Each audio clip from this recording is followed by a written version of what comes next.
Do you hear me? Testing 1, 2, 3. Testing 1, 2, 3. All right. All right. All right. Let's make sure.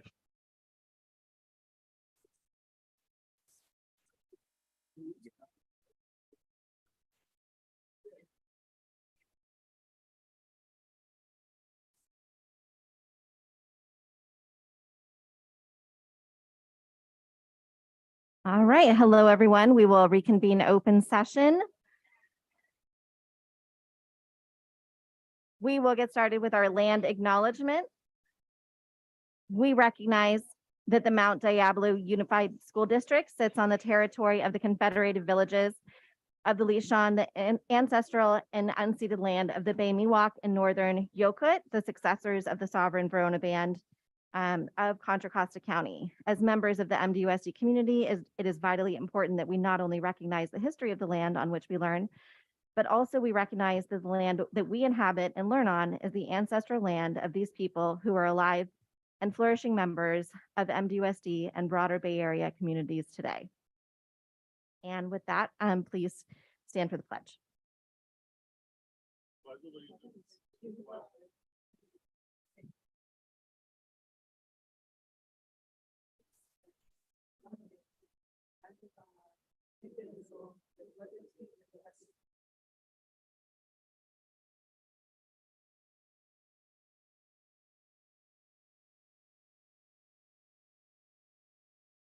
All right, so for 3.1, negotiations, the board may discuss negotiations or provide direction to its representatives regarding represented employees pursuant to Government Code Section 5497.6. We received information. 3.2, discipline, dismissal, release, or reassignment of public employee. Government Code Section 5497B1. We received information. 3.3, expulsion of a student, number 10-23 from the Mount Diablo Unified School District. Madam President, I move to approve the expulsion of student 10-23. To suspend the enforcement of the expulsion, school placement will be determined by Student Services. I'll second that.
Right, so that passes 4 in favor, 0 opposed, 1 absent. Yes. So in favor are trustees Mason, Mayo, Cound, and McFerrin, and trustee President Nzewi is absent for the vote. We are going to circle back to 1.2 to roll call. 6.2. I'm sorry. 6.2. All right. No. Thank you.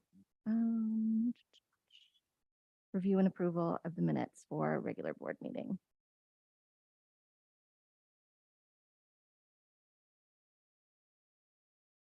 I'll take a motion. Madam President, I move to approve the minutes for the regular board meeting on April 26th, 2023.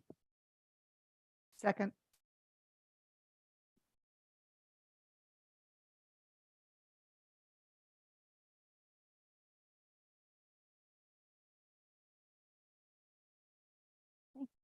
And that passes 4-0, 1 absent. 23. All right. Just noticing the lighting. Okay, so 6.3, review and potential approval of the agenda. Are there any suggestions for changes to the agenda tonight? Yes, Madam Vice President, I would like to pull item 1517. We'll bring it back. Other than that, no other changes. Madam President, I move the board approve the agenda with the exception of 1517, which is pulled and will be considered at a future meeting. Second that.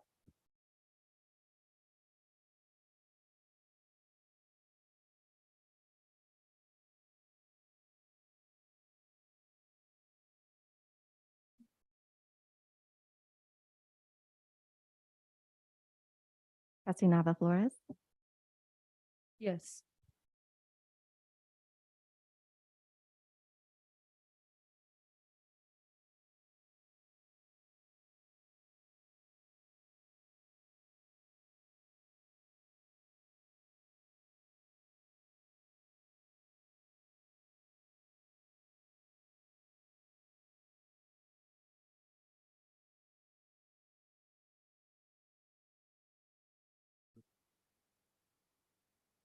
that passes 4-0.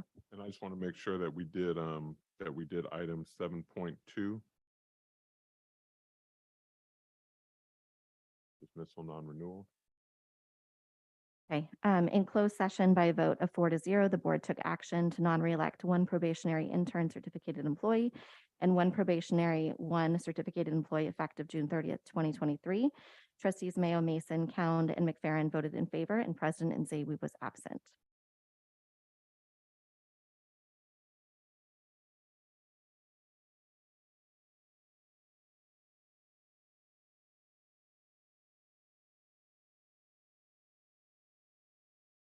And now it looks like we can move on to 8.1, public comment.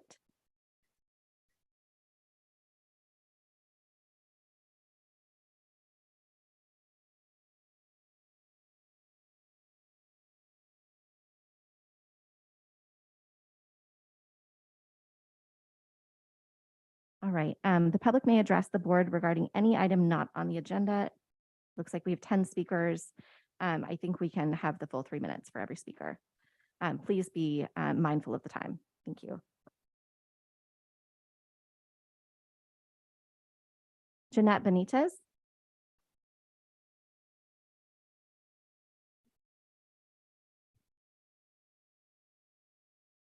Can you hear me? All right. Good evening, board members and superintendent. My name is Jeanette Benitez. I have been an employee at Mount Diablos for 23 years, and I am a member of Teamster 856. I'm also one of the 11 members who sit at the negotiation table. We want to see this district succeed. So how can you accomplish this? First and foremost, it starts with your employees, but it cannot stop here. MDUSD needs to start listening in order to bargain a better contract for our members of Teamsters 856. So members and myself are here tonight asking the public to hear us. We have 20 positions left unfilled in transportation, and our mechanics are understaffed as well. Mechanics have to maintain a fleet of 111 school buses and 120 white fleets. Only having 5 mechanics is overbearing to complete services and maintenance on demand.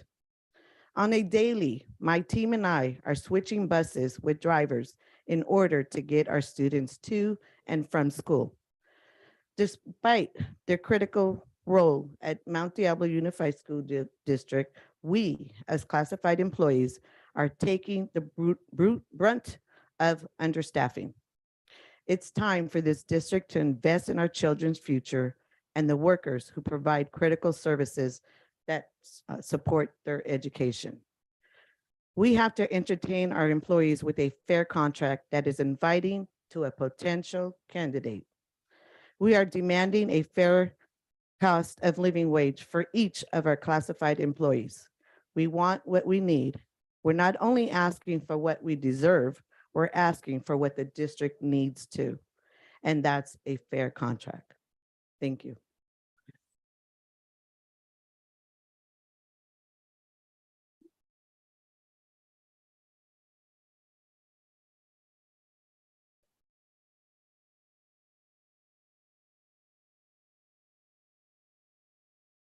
Alex Sabla,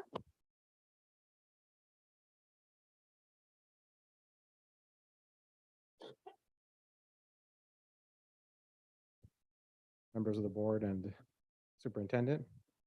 I come before you today to speak on behalf of the maintenance and operations, the transportation, the warehouse, food services, IT services, and all other Teamster members who have long been carrying the burden of the district's financial struggles. For far too long, these workers have been subjugated to non-competitive wages and benefits, untenable workloads, and increasing pressure to do more with less. It is unfair and unsustainable to continue balancing the district's books on the backs of these hardworking people. These workers play a critical role in ensuring the smooth functioning of our schools. They deserve fair compensation for their invaluable contributions. They're responsible for ensuring that our facilities are secure and well-maintained, ensuring buses and services are running on time, equip classrooms with necessary supplies, and providing nourishing meals for our students. We need resources, whether those resources are in the form of more people or just time needed to complete work. Instead, they're working longer hours, working harder, and often working through designated breaks, lunches, and to complete work with less pay and fewer benefits. It is important to recognize that work of these individuals is not important just for the school's ability to function, but also directly impacts the learning environment of these students. When maintenance workers are unable to keep our facilities clean and well maintained, when transportation struggles to keep buses on time, when warehouses workers are unable to process requests and give necessary supplies to schools, and when food services workers are unable to provide nutritious meals, it significantly disrupts our students' ability to learn. Uncompetitive wages and benefits, untenable workloads, and increasing pressure on these workers to do more with less has led to high turnover rates, which has created a lack of continuity, stability in the essential areas of our district. This has caused disruptions, delays, ultimately resulting in a negative impact on our students' educational experience. It's time for the Mount Diablo Unified School District. It's time for the board to prioritize these needs of these workers to provide them with the compensation and support they deserve. It is time to acknowledge their hard work and dedication to invest in their future. I urge you to take immediate action to address the issues facing these workers and to work towards a more equitable and just district for everyone. We must ensure that we're compensated fairly for the contributions and that the needs are being prioritized alongside those of students and teachers. Thank you.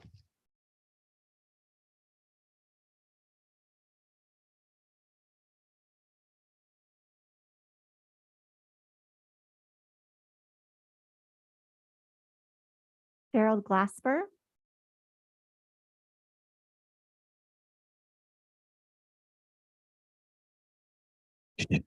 Good afternoon, board and superintendent. My name is Gerald Glasper from Rio Vista Elementary School. I started here in '82, and my thing for the district is I asked the district for a job. I knocked on the door and asked them for the job. At that point in time, I said it's all about accountability and responsibility. In 40 years that I've worked for the district, I've never called in sick. I have 3,100 hours here. And my code for the district was, what can I do for the district? Not what the district can do for me. And my thing was not to call in sick. Even when I felt sick, I didn't call in sick because there are people who are more in bad situations than myself. So not that I'm better than anybody else. We all put our pants on one pant leg at a time. But I'm going back to accountability and responsibility as a board. You knocked on the door and asked the district for a job. You are accountable and responsible for the custodial staff and the other staff at Rio Vista Elementary and other parts of Mount Diablo to do the right thing. I just want to say that it's not about me, it's about we as a whole to get this situation straight. And I have concerns about the economics with all of our employees working in the district. You can go to other districts and they're getting more. We're losing other employees to other districts and other counties.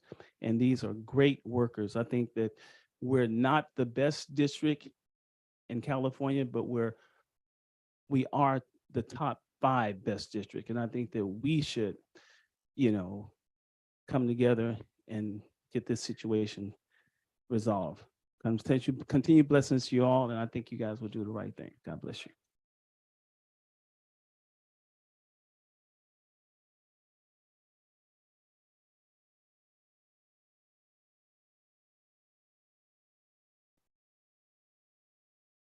Brett Penny or Penny.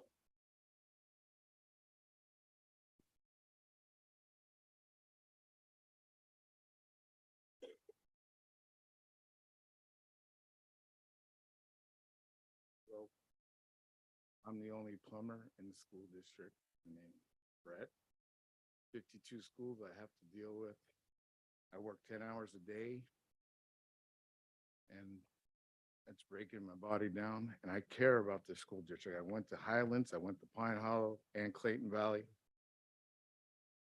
And I just don't see that I can meet the need of the district by myself. And the thing is, if we don't get a fair wage, I might have to go on, move on. But I really love it here. I love the people. I love my coworkers. I just want a fair wage. And that's about it. I hope you guys do the right thing. Thank you.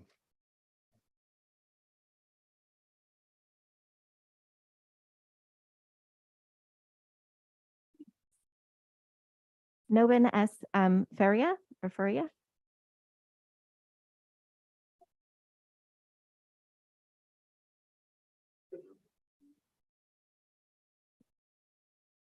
The superintendent, the president of the board, and members of the board, parents, teachers, and visitors, good evening.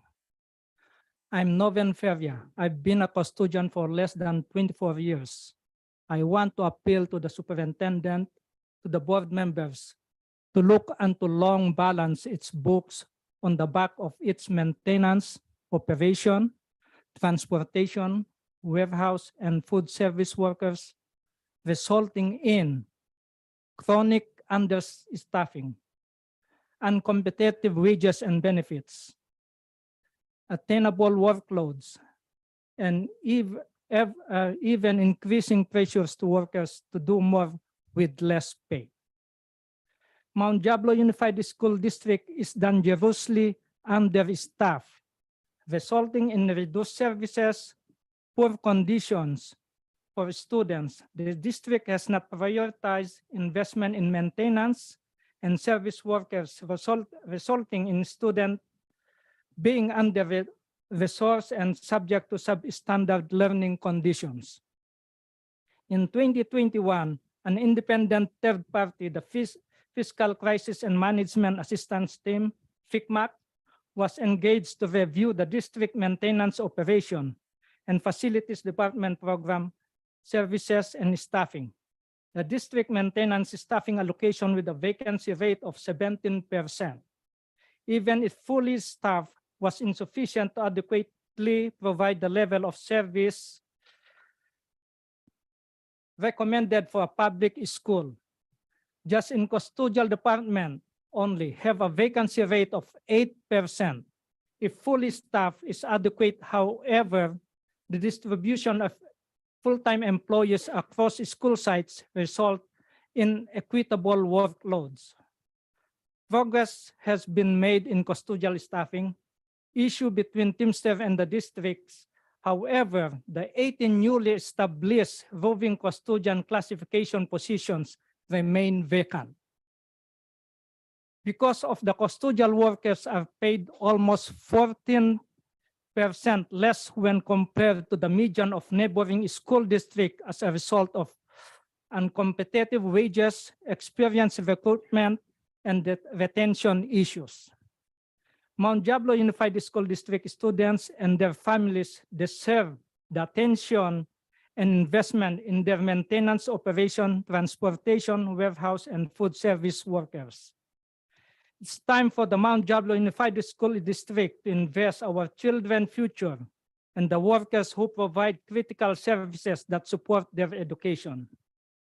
So I'm appealing to the district. Please negotiate in good faith.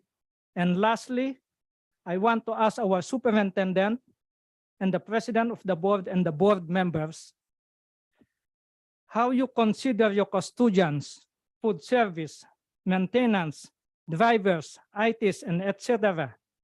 Are we an asset of the district or liabilities of the district? Thank you so much.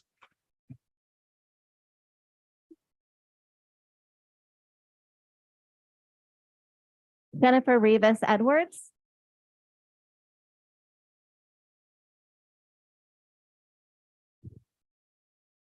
Good evening, board members, Superintendent Clark.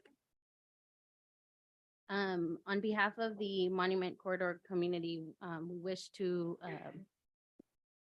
bring to you this matter. We wish to inform Mount Diablo Unified School District through this letter that's being passed around of the need of the following LCAP's protocol and set goals, plan actions, and leverage resources to meet those goals to improve student outcomes. Mount Diablo Unified School District continues to use 3 overarching goals to organize the goals and actions within LCAP protocol. MCC wants to specifically focus on 2 goals at this moment. That is the high quality, culturally proficient, and responsive staff that will provide engaging instruction respectful of all students' background to ensure they are college and career ready. Also for parents, family, and community to be engaged and empowered as partners with Mount Diablo Unified School District to support learning and academic achievement. In order to comply with LCAP protocol and our equity philosophy, here at Mount Diablo Unified School District, MCC requests the correct allocation of bilingual professionals in our community schools, Spanish-speaking students and parents. For example, the school district has decided to transfer the only school counselor who is bicultural and bilingual with more than 8 years of cultivating healthy, respectful, and supportive relationships with MCC and its students at Ignacio Valley High School. Also, Mr. Navarrete has contributed to increase of high school graduates up to 99% in 2017, 2018, and 2019 by understanding our cultural language and by providing our sons/daughters and parents with a sense of hope and belief. MCC finds it necessary the need to point out the disrespect to our community by keeping the other 2 Ignacio Valley High School counselors with very little experience and who are not bicultural and/or bilingual. MCC advocates and supports our families who have confided their concerns of not feeling culturally and professionally respected by them. If the school district removes Mr. Navarrete, MCC demands that the next potential counselor or counselors be hired, emulate the skills/awareness and knowledge that Mr. Navarrete has provided us with throughout these 8 years. Our community requests good treatment services for MCC in Spanish, knowledge of our Hispanic culture, and respect. While we wait for a prompt and positive response to our important requests, we thank you in advance for your time in resolving this serious error/problem that affects and will affect our community and especially our schools, in this case, Ignacio Valley High School. Thank you.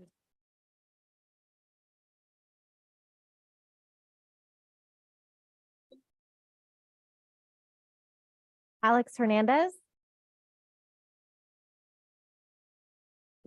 Good evening, Mr. Clark, board members. My name is Alex Hernandez, and I'm active parent from the Monument Corridor.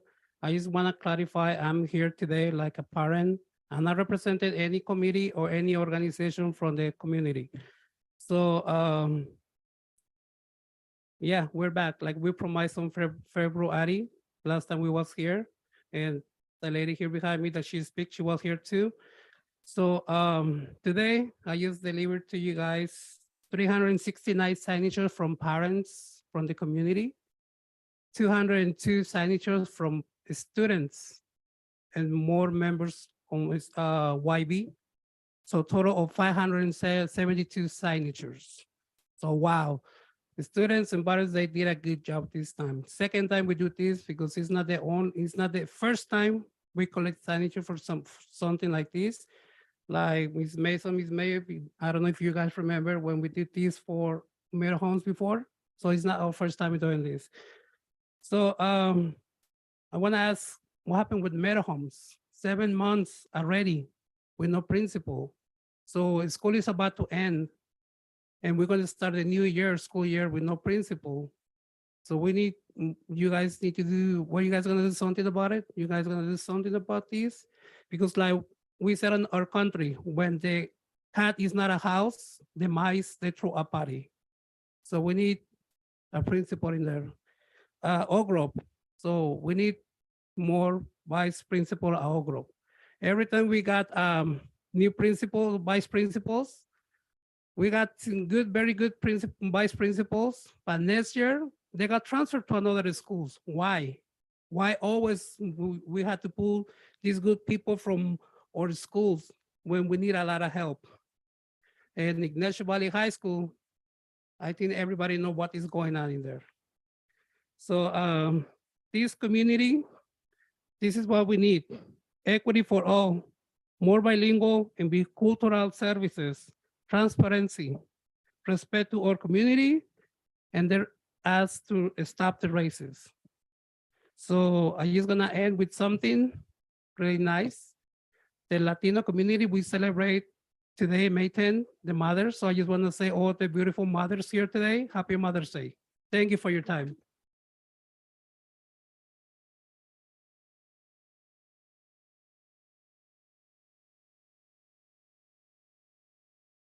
Elizabeth Hernandez Bella, and maybe Bella Guzman. I'm seeing two names.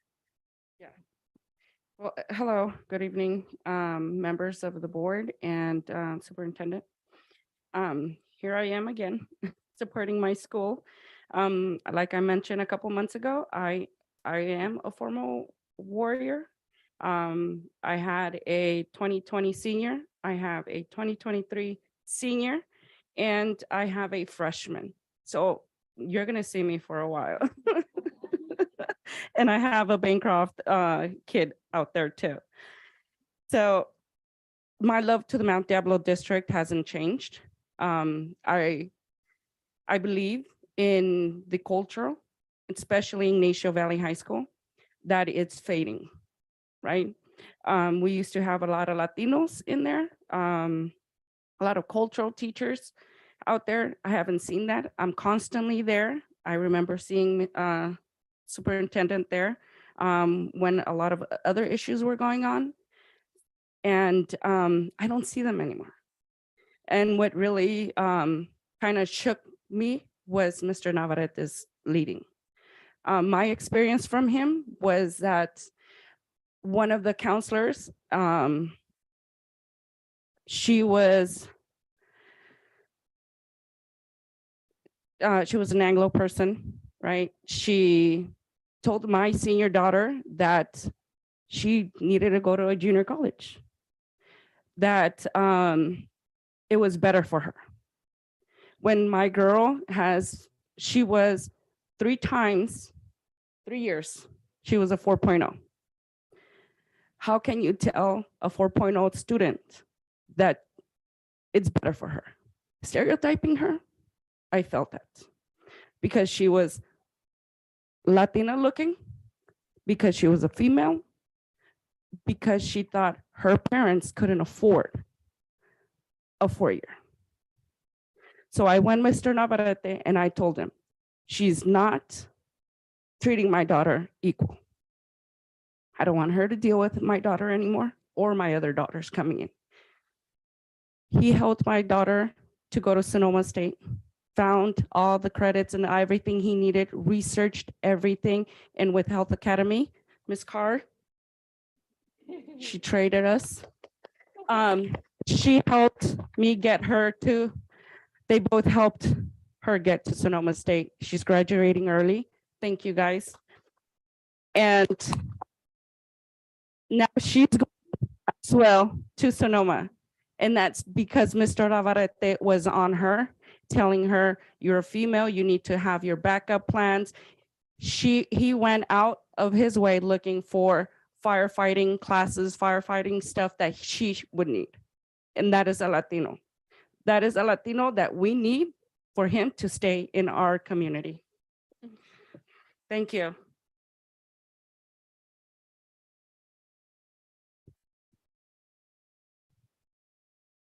Hello, members of the board and Superintendent Clark. I am Gabriela Yurixi Guzman Hernandez. I am I was about to say freshman, senior at Ignacio Valley High School.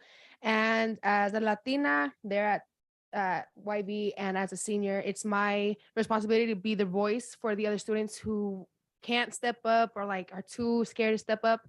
And I was just informed that Mr. Navarrete was leaving. And as a Latina, and for the other students as well, it's not fair for our only Latino counselor to leave. We have male students there at YB that don't feel comfortable or won't feel comfortable speaking to a female counselor. And I mean, that's not fair for the other students, male and female, that don't feel comfortable speaking to like what is it called? Like the English speaking counselors. So I feel like it's just wrong for them to like remove him without really like saying why or like it's just looking for options. I feel like they should keep him to keep that like culture there still at school. What's the sorry.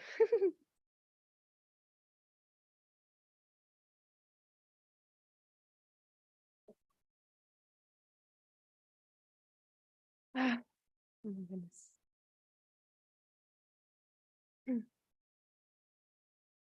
He has helped me personally, like look at more options, as my mom was saying. He helped me look at what colleges to look for. I mean, I was told that I should go to a community college because it would be better for me. And I was like, I mean, that's not right. I shouldn't be told that as coming from like an adult from YB. I mean, I felt kind of like lowered I felt kind of disrespected because I was like, you know, I could do better. I can be better, and being told that I should be going to like a community college is just not okay. I don't know what to say. Kind of like in disbelief. I mean, it hurts me. It hurts me that he is leaving, that he may leave. And he has been with me since freshman year. He has been like a father figure to many students, not just myself. And it's just heartbreaking that they have the heart in them to like remove someone that had a big impact at YB to YB students. And I feel like future YB students should feel and should get to like experience what he's like, what his purpose is like, what his purpose is. I feel like he should stay.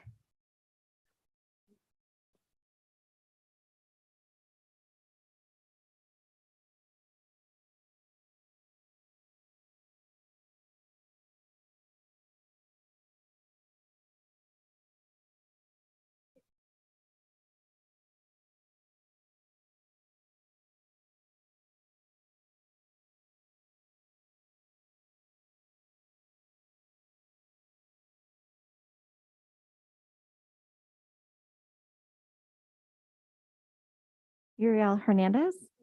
Uriel, thank you. Hello. I'd like to say good morning to all, to the board and the supervisor, I think. I'm sorry. I'd just like to represent Mr. Navarrete today, and that's it. I would like to say that Mr. Navarrete is a real good person, and I was wondering why y'all trying to take him out of his position of a counselor. As a male Latino counselor, I feel that he could do a lot. He has helped me. I am a senior at YV, and he's helped me since freshman year. I was doing bad for my sophomore and freshman year, and he helped me out real like a lot. And all I really want to say is that if y'all take him out of his part of his way of counseling and helping other students of the future, I know in effect that you guys may eventually end up messing up YV because you guys may eventually take him out. He is the only known Latino counselor in YV. He helps out a lot of students, and how this other senior said, male students would rather go with him to talk instead of a female. In my preference, I have a lot of friends that are male. They've told me that they would rather go with him instead of a female. I have a female counselor, and I don't like going with her because I do not feel comfortable. I would rather go with him. He speaks the truth from the heart. And what else can I say? All I really could say is that he will help out the future students. If y'all do let him stay, I could tell, because he changed my life. He helped me. And what else can I say? He could for surely help out the other, students coming in. And all I really want to say is that hopefully y'all do not take him out of his position. Hopefully y'all will leave him in his position. I'm sorry about this alarm. And that's all I really could say. All I really could say is that I know a student's voice is more heard instead of adults, because a student really knows what is going through in school. And all I could really say is that he is a person that will help. He would go out of his way to help out a student, out of his way to help him out really well. But I mean, that's all that's all I could really say is that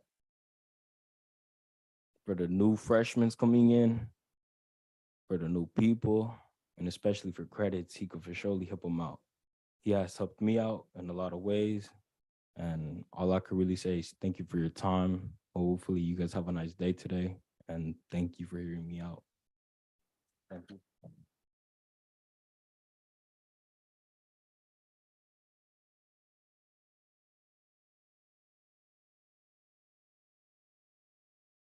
Teresa Burgum. It says 8.1 on the card. Is that for?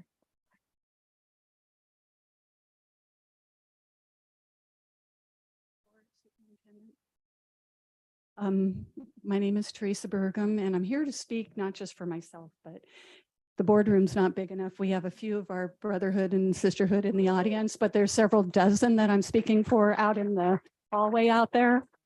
So just to let you know. I'm a fourth generation, there have been 4 generations graduating from the Mount Diablo School District. Both my mother and mother-in-law retired from this district, so it's in my heart. I believe in this district. I love this district, but we're having problems. We're in a really hard place right now. First, I want to thank you for approving the salary studies for the various classifications within the Teamster unit. Although unfortunately, it has not resulted in the recruitment we hoped for, it has temporarily put a plug in the hole in the dike.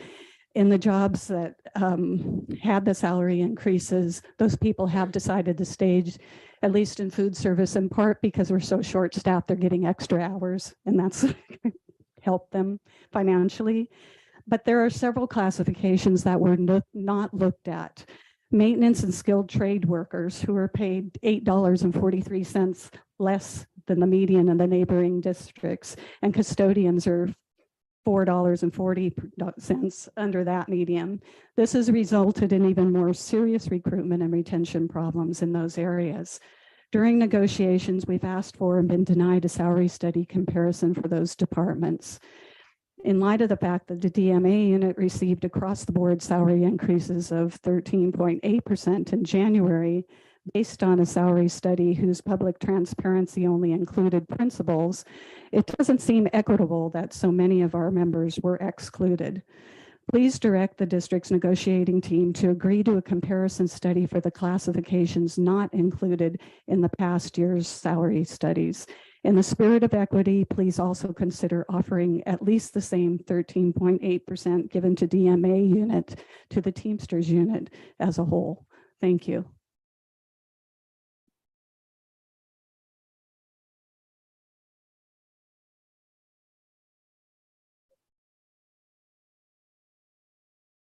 Okay, so we will move to 9.0, 9.1, district organizations. At regular board meetings, a single spokesperson of each recognized district organization may make a brief presentation. Items are limited to those which are informational. So we have Mark Jones.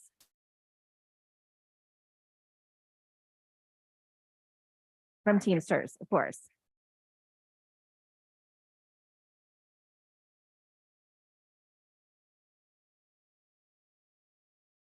Hello, Dr. Clark, school board members.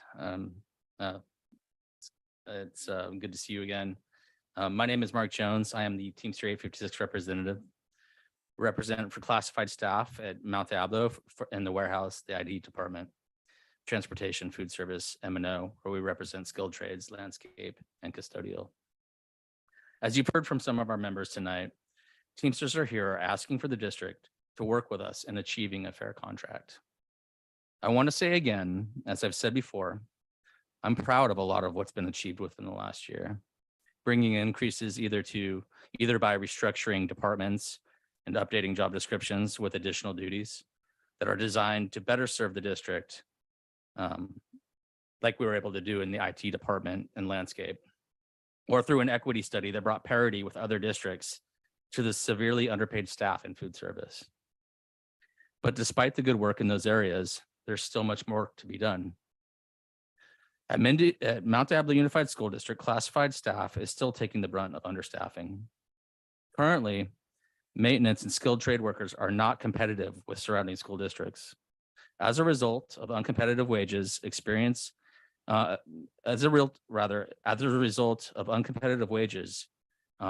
we're experiencing very high vacancy rates where 1 in 6 positions are not filled in M&O. We recently lost a very skilled electrician to Contra Costa County, where he will be earning over $9 an hour more. And that's from going from the district's top step to their low step. You heard from Brett earlier. Brett is the lone plumber tasked to service the 50+ sites at the districts. And believe me when I say he puts his all into servicing those sites. Despite best efforts and routine 12-hour days, contractors are routinely brought in at a much higher rate to supplement all the work that is required to be done. This isn't just regular everyday work. This is work that it needs to get done. Now, how much better would this district be served if those other vacancies were filled and performing that work?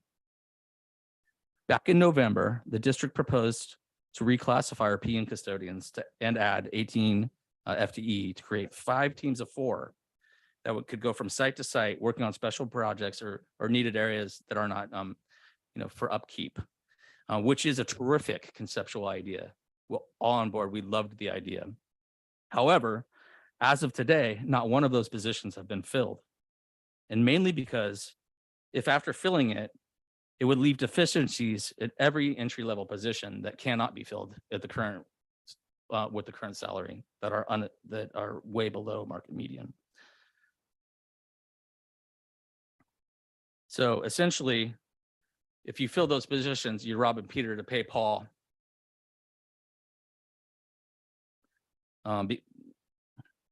Custodians are paid almost 14% below median when compared with surrounding school districts. And interestingly enough, the entire DMA salary schedule was restructured to provide what equates to a 13.8% increase when compacted over a 3-year span. We're not knocking salary studies. We're saying we want the same standard. We want the same equity. We have the same needs.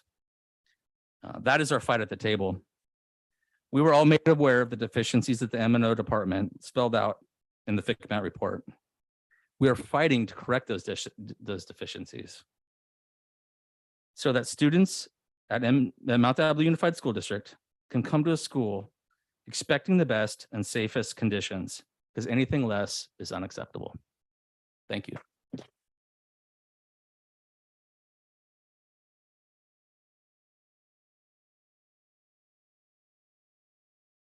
All right, we'll move on to 10.0 recognitions and resolutions. So just before we start, thank you to all the Teamster members that come. We're now going to get on with our regular meeting. So if you guys want to stay till, I think we'll get out of here about 10 this evening. We can. If not, I mean, what do you want to do? Yeah.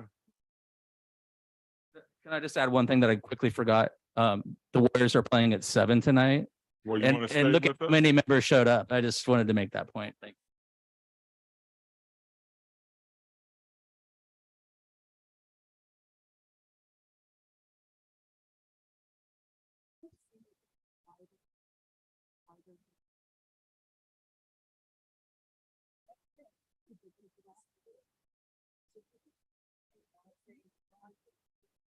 Maybe they put it back over in the corner. Must be in the corner. Somebody must go in. All right. I think that's good. Yeah. Dr. Clark, could you see if someone accidentally touched the light switch over there for the lights up here? Go checking. Thank you very much. There we go. Let there be light.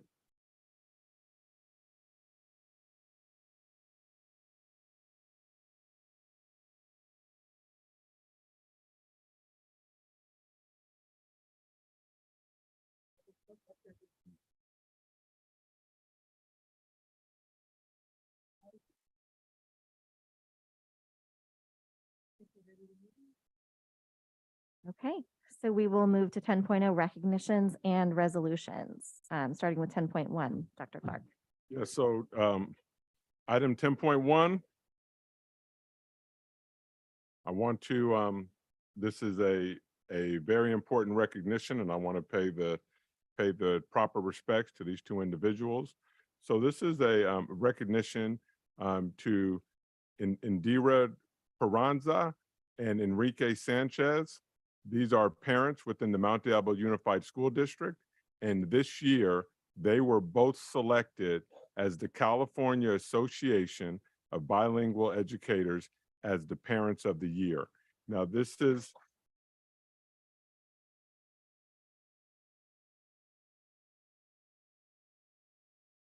a statewide organization. It is a very well-known organization. And for us to have two of our parents recognized is quite an accomplishment. And it could not happen to two finer people. And I'm going to turn this over to Ms. Garces, who I know has some wonderful words for these two incredible individuals. I just want to let you, Dr. Clark and esteemed board members, Yes. hello, All right. and public all. I just want to let you know that the day that they were recognized, it was like a dream come true for me, because the district has been working with to build leadership on our DLAC, and seeing two of our parents who have gone to all our classes achieve this award, it was just magical. Indira Jasmine Peraza and Enrique Sanchez Osuna have dedicated their time to help their daughters academically and to ensure they will have the best possible education. They have strived to teach them moral principles and to keep them in a world where two languages and two cultures can live and thrive. Being example of great educators at home, it wasn't enough for them. Soon they started working at their daughter's schools, helping transforming the lives of other students. They soon became involved with the ILAC, and Enrique became president in 2016 of 17 of his daughter's ILAC, and Indira was the secretary. In 2018, they were elected as officers for the District English Language Advisory Committee, and Enrique was the president, and Indira was the secretary, and they served for 5 years. We held elections every year, but they kept being reelected. Until, we had to say, okay, we need to do something else. Indira and Enrique developed as I mentioned, their parent leaderships project to inspire, and they have worked tirelessly to reach non-English speaking parents to increase parent participation at the different schools. Together, they stood for many Spanish-speaking parents in the districts, as they can easily relate to their struggles. Their oldest daughter proudly states, "My parents have stayed together on this journey by taking every step together, and it's my honor to introduce you to you, Indira and Enrique."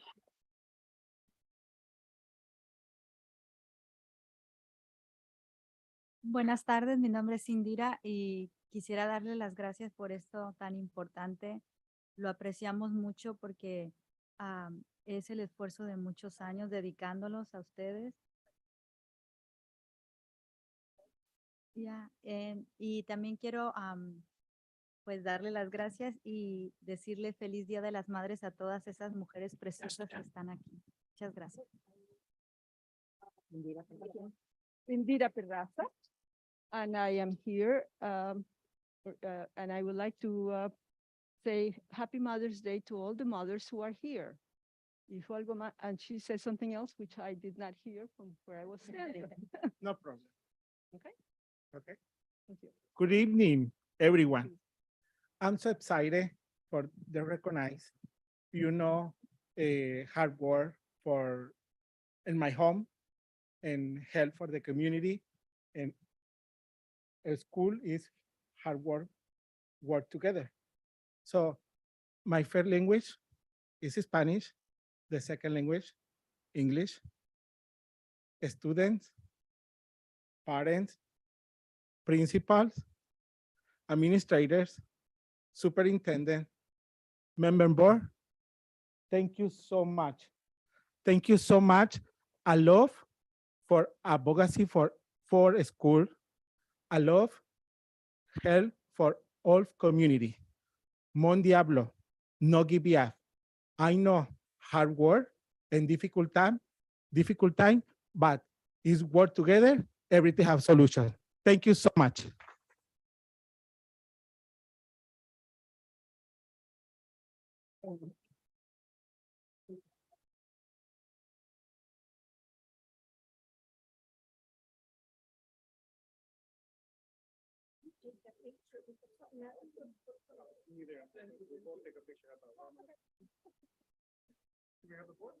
Do you mind?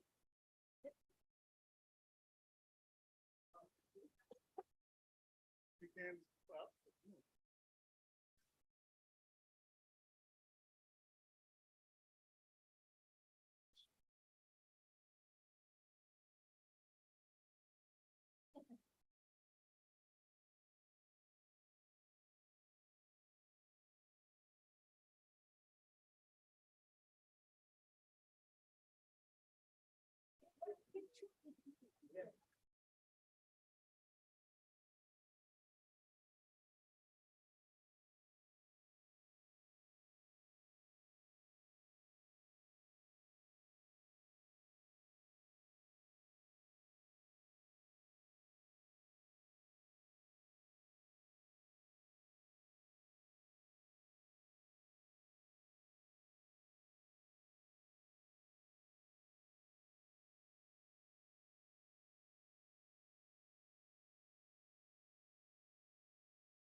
Okay, it looks like we're gonna let the celebrations continue. 10.2, recognition of the Mount Diablo Unified School District 2023 Classified Employee of the Year finalists. Dr. Clark. All right. So, wow, we are so fortunate here in the Mount Diablo Unified School District.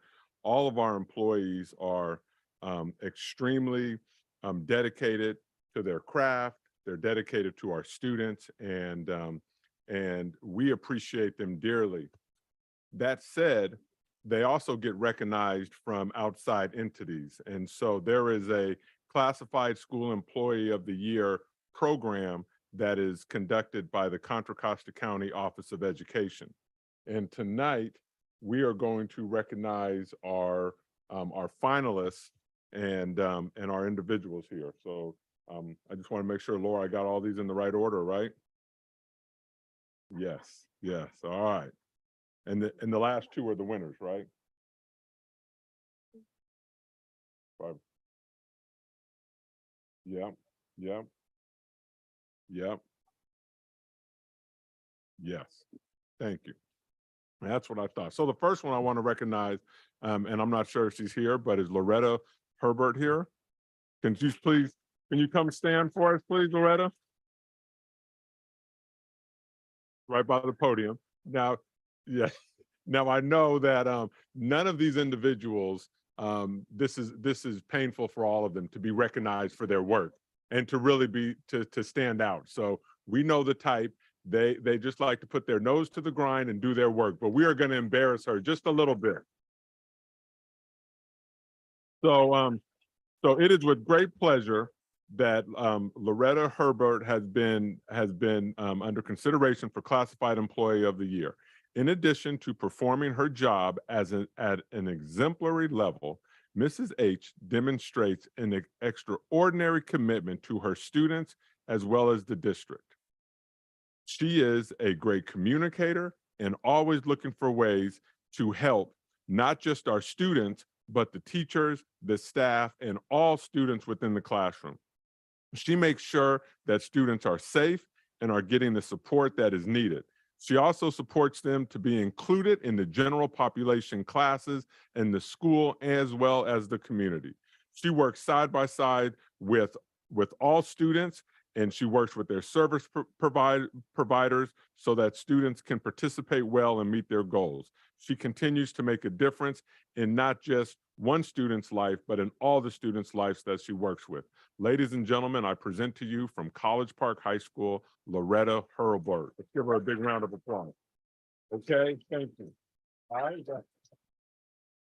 Thank you. That wasn't too bad, was it? All right. So you all know what you're up against here. So all right. So do we have Pam Philstrup here? Where's Pam? All right. And I'm just warning you all, at the end, we're going to do a picture. So Pam, stand up here. Let me embarrass you a little bit, all right? Because your hard work definitely deserves it. So Pam is in the category of clerical and administrative services. I probably should have said that, but and she works at Sunrise Elementary and Shadelands Preschool. It's one of the same. So Pam Philstrup is an amazing person and deserves recognition for all that she does. For the last 5 years, her official title has been office manager, but we all know she is so much more. She is an administrator, a nurse, teacher, counselor, crisis support, cafeteria worker, and the list goes on and on. She is in charge of 2 offices with very limited staffing. The schools are also specialized settings which have students who have needs that differ from other district programs in school. Shadelands is a special education preschool, and Sunrise is a K-6 social emotional educational collaborative supporting special education students with mental health needs. Pam is someone who voluntarily works beyond her job description. She manages to be the first person to greet you when you walk into the Shadelands or Sunrise office, seeming to be in 2 places at once.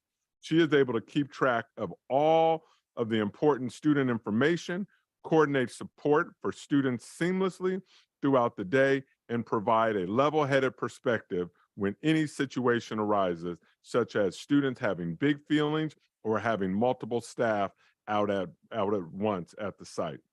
Pam is a one in a kind person, and we are lucky to have her as one of our team members. Ladies and gentlemen, Pam Filstrup.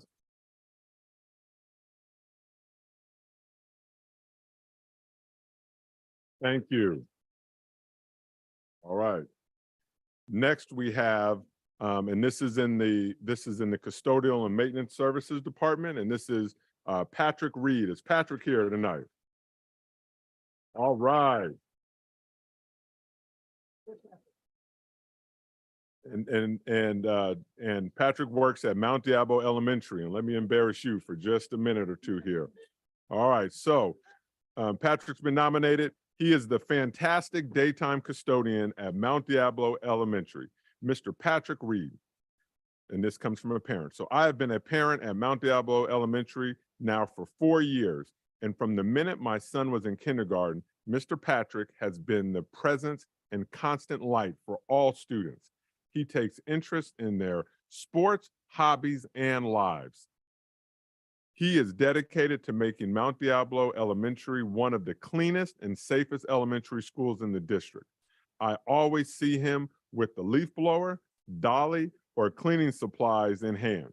He also takes time out of his evenings and weekends to attend student sporting events when asked. Patrick Reed is truly a huge part and of the heart and soul of Mount Diablo Elementary School. Although he has only been at Mount Diablo Elementary for 6 years, the school has even renamed St. Patrick's Day, Mr. Patrick's Day. I just got one more sentence. I should have ended it right there, but I got more to say. His coworkers will say he is the essence of joy and is always there to lighten the load and brighten the day. Mr. Patrick Reed is a very deserving candidate for this award, as I don't think you could find a better custodian, coworker, or friend throughout the district. Ladies and gentlemen, Mr. Patrick Reed, thank you.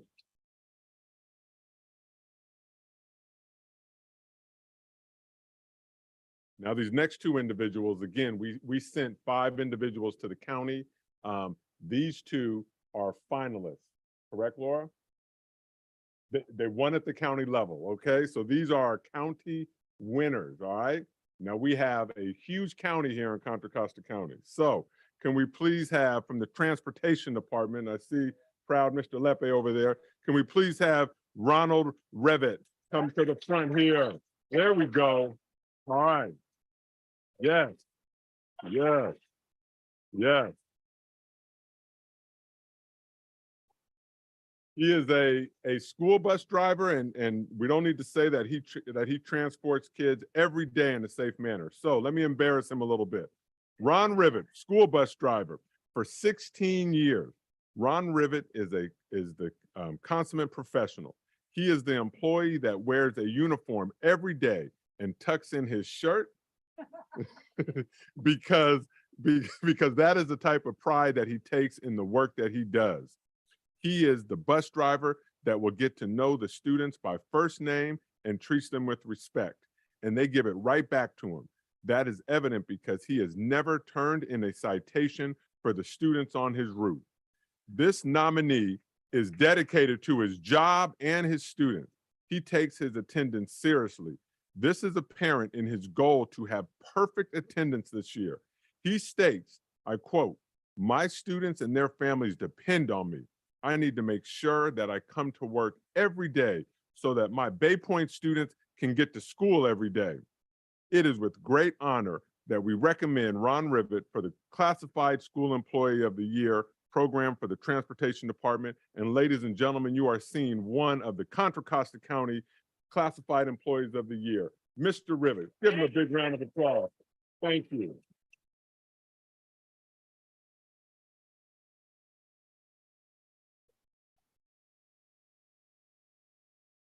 Got something to say. I drive a 40-footer, so I have to yell clear to the back of the bus.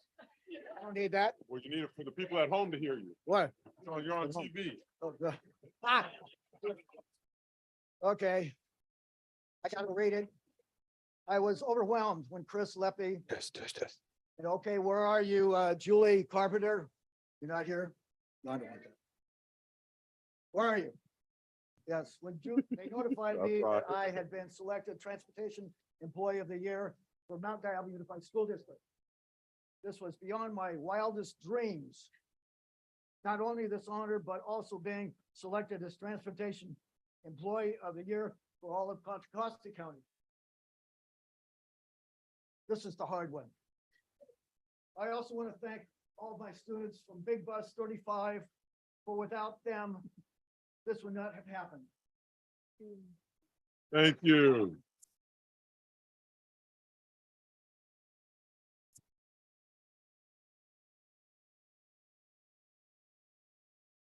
All right.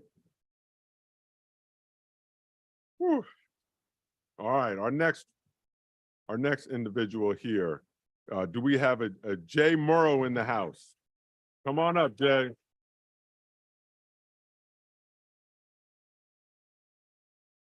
Jay works in our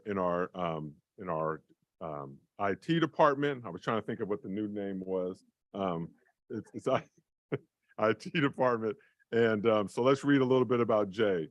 And he is a technology user support manager. So Jay has shown superior work performance in many areas. He took great initiative to improve the security camera system across the entire district. This included replanning each site's security camera suite, locating funding for this plan, and working with vendors to execute the plan. Jay has shown leadership in taking over this program and improving a camera system that will make campuses safer for all of our students. Jay is also an important liaison between maintenance and operations and information technology. He has provided critical help with M&O, IT projects, such as application upgrades, security camera planning, and network upgrades. His personal skills and dedication to customer service have been a great asset to MDUSD. Jay has also been a strong mentor and technical resource for field technicians. He is always willing to help fellow technicians. I give my highest recommendation to Jay Morrow for Classified Employee of the Year. Ladies and gentlemen, Jay Morrow. All right. We're gonna do a picture. We're gonna do a picture with, if I can have all our folks come up and recognize.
All right, have a good night. The tucked in shirt was great. All right.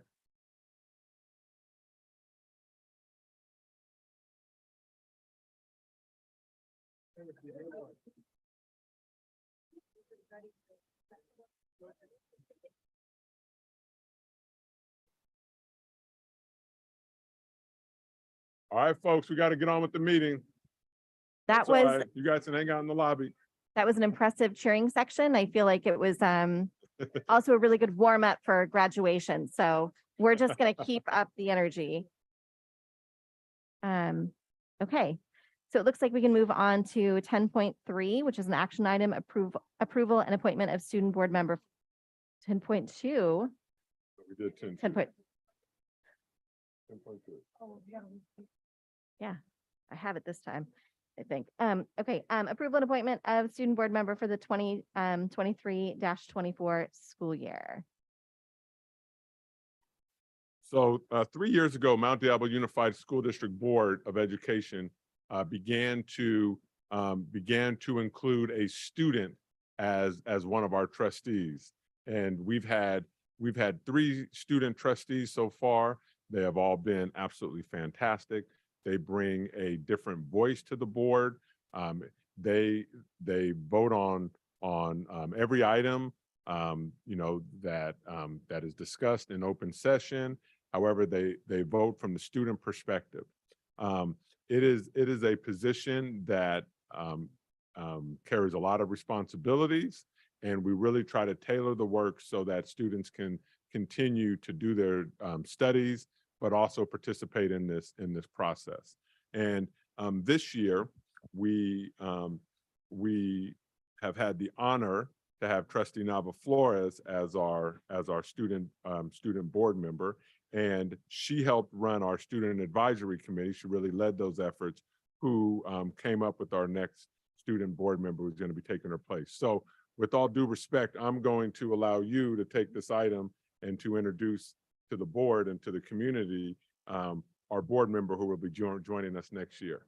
All right, so the Student Advisory Committee and District Administration are pleased to announce their joint selection for the 2023 to 2024 school board member.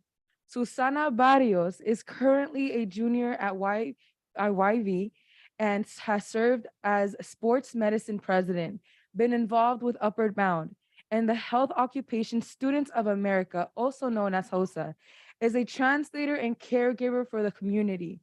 And more importantly, Susana is a powerful advocate. Es la voz y la representación para nuestros estudiantes y nuestra comunidad. With such honor, I am pleased to announce Susana Barrios as a student board member for the 2023 to 2024 school year.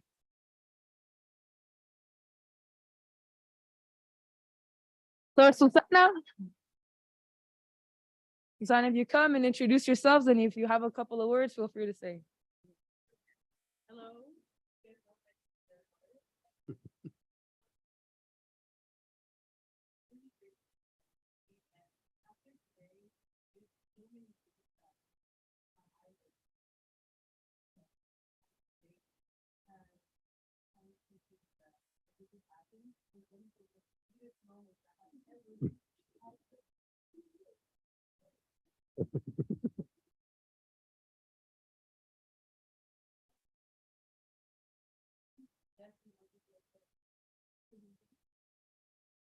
Yeah.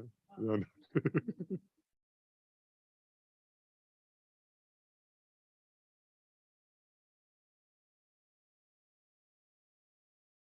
All right, thank you. Thank you, Susanna.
All right.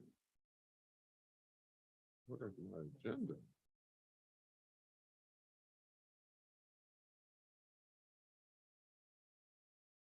So this is an action item, so I will entertain a motion. Madam President, I move to approve the approval and appointment of student board member for the 2023 to 2024 school year. I'll second that. Trustee Nava Flores, how do you vote? Yes.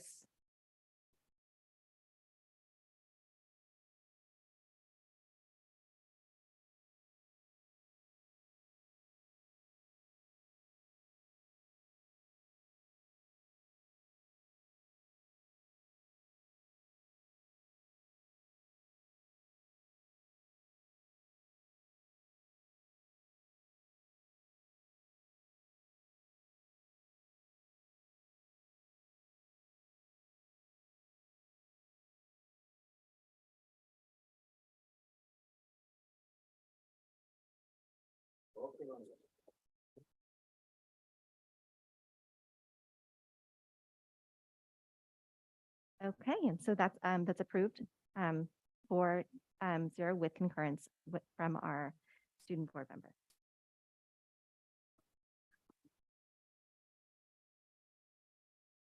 Next item is 10.4. I'll take this item.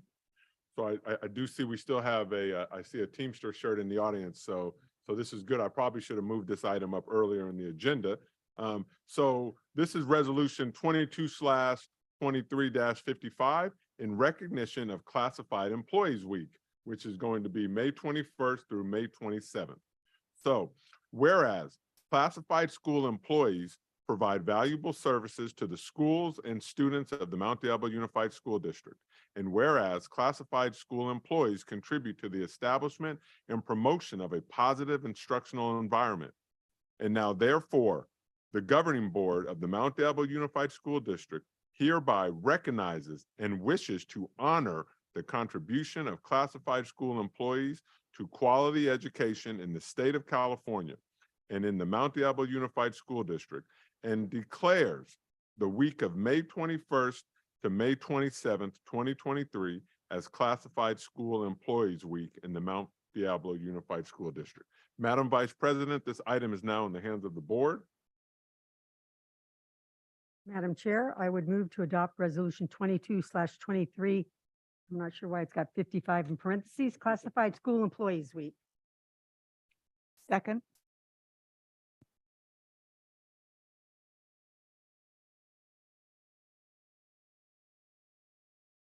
Trustee Nava Flores, how do you vote? Yes.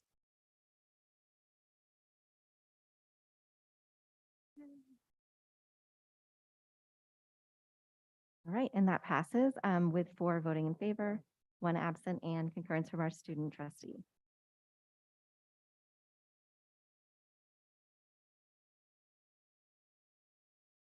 Madam President, I'll take the next item, and that's item 10.5. And we have another resolution. This is Resolution 22/23-56, recognizing June as LGBTQ+ Pride Month. Whereas June is a time to celebrate our dynamic LGBTQ+ community, raise awareness of quality services, and foster a dialogue to promote healthy, safe, and prosperous school climates and communities for all. Whereas all children and youth should be able to attend school in a safe and inclusive environment, free from discrimination, and civil rights laws contribute to such environments. And now, therefore, be it resolved that the Mount Diablo Unified School District recognizes the month of June 2023 as LGBTQ+ Pride Month to inspire equity, create alliances, celebrate diversity, and establish a safe environment in our schools and community. And be it further resolved that this resolution be distributed to every school in the district. Madam Vice President, this resolution is now in the hands of the board.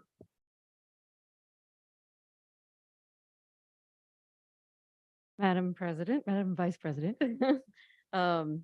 I just wanted to share a few things on this topic. Excited about Pride Month. First of all, thank you to the district I did see that the rainbow flag is on our flagpole out there today, and wanted to encourage every school site to fly the rainbow flag at their school site as a symbol of creating a more inclusive environment. I wanted to share a couple of other upcoming events and ways that people can get involved. On Sunday, June 4th, at 10 a.m. is the Clayton Pride Parade, and people from all over Contra Costa County are invited to participate. They have a poster contest with student submissions that are due Monday, May 15th. And people can also register to march in or table at the parade. I have organized a group of school board members that everyone is welcome from across the county to join us, students as well, or people can create their own group. The registration is by Sunday, May 14th. And I wanted to thank PFLAG and our student team leaders and Principal Julene McKinnon for the awesome Pride Prom this year and the Pride Prom date. Thank you. And it was so successful, they already have a date, save the date for next year, Saturday, May 11th, 2024. Also, because this topic has come up at various school sites throughout this year, I wanted to share a Girl Scout Silver Award project that was done last year by members of Girl Scout Troop 33570. And it was called the Foothill Inclusivity Project. And they were focused on providing the school staff with resources on understanding and supporting queer students. So what they did was they said their goal is, we noticed slurs being used constantly by our classmates, in addition to terms being thrown around in a negative way. Staff members often let these remarks slip by, and they had learned very little about ways to be supportive. And so the main focus of our project was to change that. So it was the staff that we taught about the importance of this issue and how they could help. So what the troop members did was hold a training with teachers and staff at Foothill Middle School last year, but they also put all of the resources that they handed out there onto a website. So now anyone at any school is welcome to use the resources, and it's at bit.ly, so bit.ly/Foothill Inclusivity Project. So one of the examples is for staff with your ID card, They have a little card that you can put on the other side that says, "I'm here if you need to talk," and has a rainbow heart, so that students will know that you're a safe person to be able to reach out to. So, yes, I will give it to you. Adding on to Cherie's recognition of recognizing June as LGBTQ plus Pride Month, I want to take this opportunity also to encourage all staff, all employees, all teachers, but more importantly, all students and community members to promote and to encourage prideness in LGBTQ, and also providing a welcoming and safe space for our students to be themselves unapologetically, but also challenge the negative stigmas around it and promote that inclusivity and acceptance of our LGBTQ plus identifying staff, students, and community members. Rainbow Community Center has been a center where a lot of our students here in the school district tend to work in and provide and seek that sense of community and that space where they feel safe and they're able to be themselves. So I want to just also end off on the note to being mindful and respectful of our students and our community's identities. And one way that we can do that is just by respectfully asking for someone's pronouns and respecting them and referring to them by those pronouns and by the names that they prefer. So without further ado, Madam Vice President, I would like to move to approve the review and potential approval of Resolution 22/23 recognizing June as LGBTQ plus Pride Month. Second. Trustee Nava Flores, how do you vote? Yes.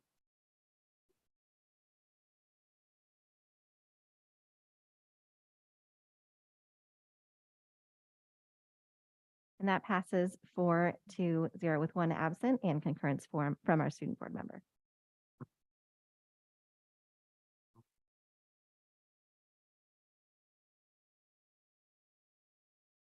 Madam Vice President, we have items 11-1, 11-2, 11-3, and 11-4, and I have Mr. Sheehy that will take all four of those items. Right. The Human Resources Department is bringing for the board's review and potential approval, the appointment of Leah Dubinsky as the elementary principal with a site to be determined at a later date. Leah is a seasoned education leader with 13 years of experience leading at the elementary, middle, and high school levels. She is an expert in leading professional development in various areas. She is committed to engaging families and community organizations to provide parent education, wraparound services, and student recognition. Leah holds a bachelor's degree in biology, a master's degree in secondary education, and a master's degree in education. Leah is the proud parent of 2 MDUSD students and is excited to serve the community as a principal. With that, I leave this appointment in the hands of the board. Madam President, I move that the board approve Leah Dubinsky as an elementary school elementary principal in the Mount Diablo School District. Second.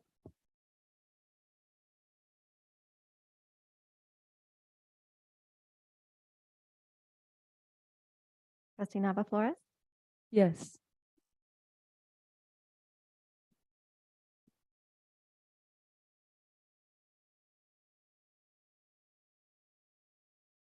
Unfortunately, she's not able to be here tonight. With the next appointment, the Human Resources Department is bringing for the board's review and potential approval, the appointment of Leaf Utler as the elementary principal with a site to be determined at a later date. Leaf taught junior high and high school for 7 years and served as a junior high and elementary vice principal for the last 4 years. He holds a bachelor's degree in biblical studies and youth leadership, as well as a master's degree in educational administration. Leaf is a proud MDUSD alum, having attended Fair Oaks, Pleasant Hill Middle, and College Park High School. When not supporting students at his school, Leaf likes riding, bike riding with his 2 kids, spending time with his wife, and going to Giants games. With that, I leave this appointment in the hands of the board.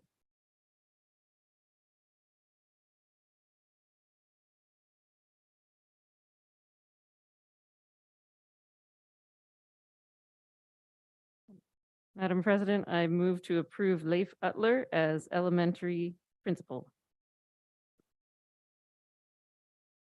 I'll second that. Trustee Nava Flores? Yes.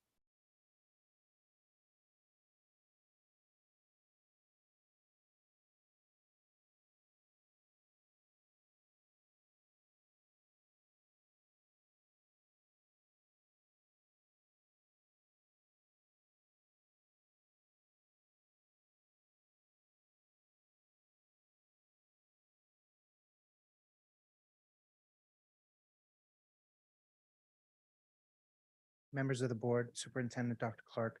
I'm honored and humbled by this opportunity to serve the students of Mount Diablo. Having been a Mount Diablo student myself, I'm very excited about this opportunity. So once again, thank you very much.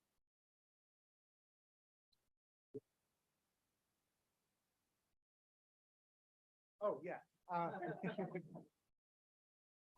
I'm very happy to be supported by and I'm very proud to introduce my wife, Rachel Utler.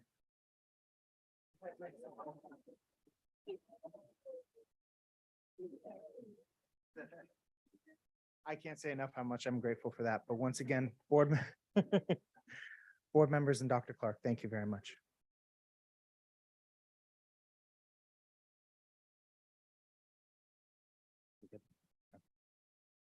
The Human Resources Department is bringing for the board's review and potential approval the appointment of Raquel Rocky Chiason as the district-wide Social Emotional Education Collaborative Program Administrator. Rocky has worked in social services for the majority of her professional career in the fields of developmental disabilities, addiction treatment, and education. She began her career as a school social worker with San Francisco Unified School District, and most recently, Rocky worked for Contra Costa County Office of Ed, where she worked closely with high school students in special education, assisting to create a supported and caring environment where students feel safe, seen, and heard. Rocky holds a bachelor's degree in psychology, master's degree in social work, and is a licensed clinical social worker. In her free time, she enjoys exploring new destinations with her family, taking in the beauty and tranquility of nature. She is a creative individual, never without a project or craft, and is constantly seeking new ways to express herself. And with that, I leave this appointment in the hands of the board. Madam President, I move to approve Raquel Rocky Chiason as Social Emotional Educational Collaborative Program Administrator. I'll second that. Trustee Nava Flores, Yes.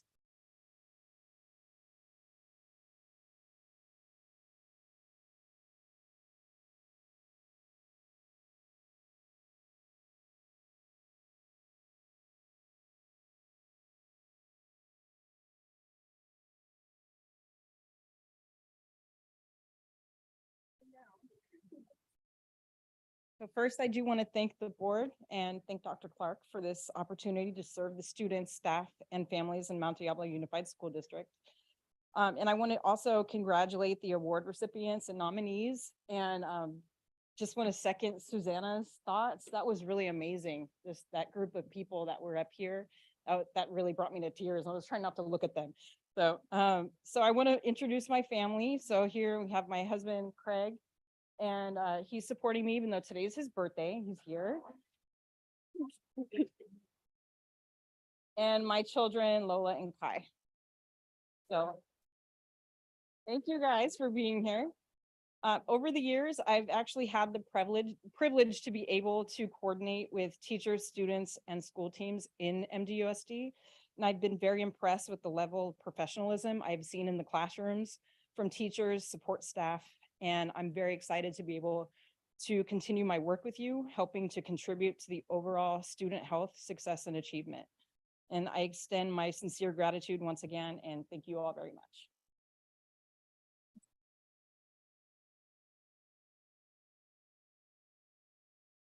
We have Dr. Rubio is going to do this this last appointment recommendation. Good evening, board members, Dr. Clark.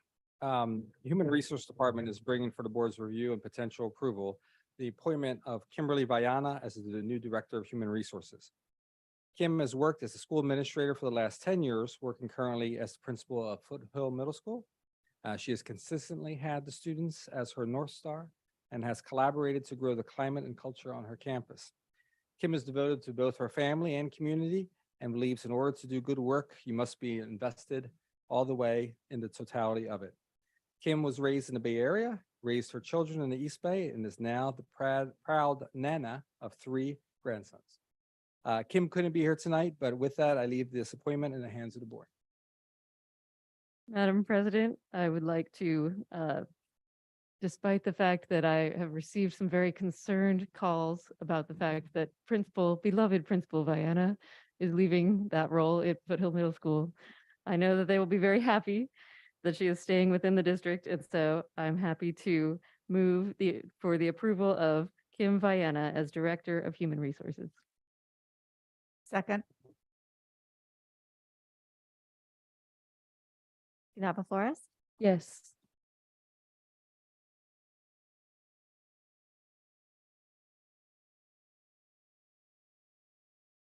Thank you. Introduce the next one. Or if I do switch. Oh, right. Before moving to the next item, I'm going to make a point of order because our president has arrived. And so I am turning over the chair to President Nzewi.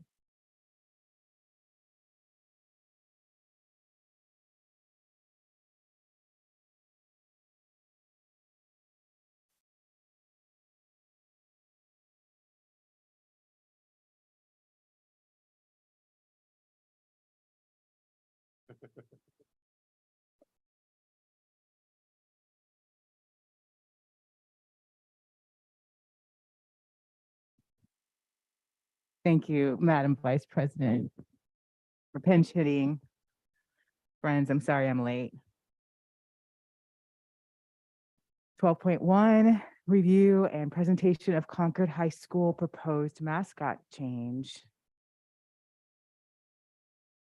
Information item. yeah, so Madam President, I'll take this item. We have the principal from Concord High School. And she will introduce her team and they will share with this board the discussions and what has taken place on the Concord High School campus in terms of transitioning from the if there's going to be a change with the mascot. So I'm going to go ahead and call the principal and let them do their presentation, and then we'll take public comments afterwards. Ms. McKinnon. Good evening, board members and Superintendent Dr. Clark. My name is Jolene McKinnon, principal of Concord High School. And this evening, Concord High students will present the process our school went through to identify a new mascot. At the April 26th board meeting, parents, students, and alumni expressed their reasons for keeping the Minutemen at Concord High's mascot. I too am a Minuteman, class of 1991. The message they left regarding Concord High being a community with great parent involvement who are passionate and committed is spot on. This is one of the main reasons I appreciate and love our CHS community. Last year, the school began the process of adopting a new mascot, but it was not complete. Nothing was brought to the school board for discussion or approval. In speaking with various staff members, students, and parents, it was clear that last year's process lacked transparency and an opportunity for the community to voice their concerns. I know the previous principal is a huge advocate for inclusion of all students and was following the board's 2020-2021-80 resolution, stating the need to establish a welcoming and safe environment in our schools. It is clear that Concord High needs to embrace a new mascot that is more inclusive and represents our current student community. Furthermore, I believe that the excitement of a new mascot will help increase our school spirit and engagement community-wide, which will see an improvement in students taking pride of the campus and in the classroom. In working with the school site's leadership team, it was imperative that the process be redone with transparency and student-driven. Although our last round of votes only totaled about 500 after over about 1,100 plus students, it was a big improvement from the 106 total student votes at the end of last school year. In hearing the presentation, my hope is that you will understand the work our students put into making the process inclusive while following suit to Ignacio Valley High School's transition to identifying a new mascot. Now it is my honor to introduce Concord High Student Mascot Committee members, Rem Pamemroy and Brennan Panjalalinan.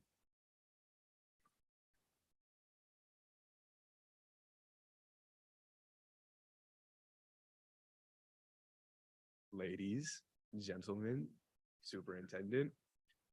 Hello, everybody. I'm Brennan. I'm a sophomore and I'm a part of the mascot change committee, and we're happy to share this presentation. Hello, my name is Ram Pomeroy, and I'm a freshman representative of CHS.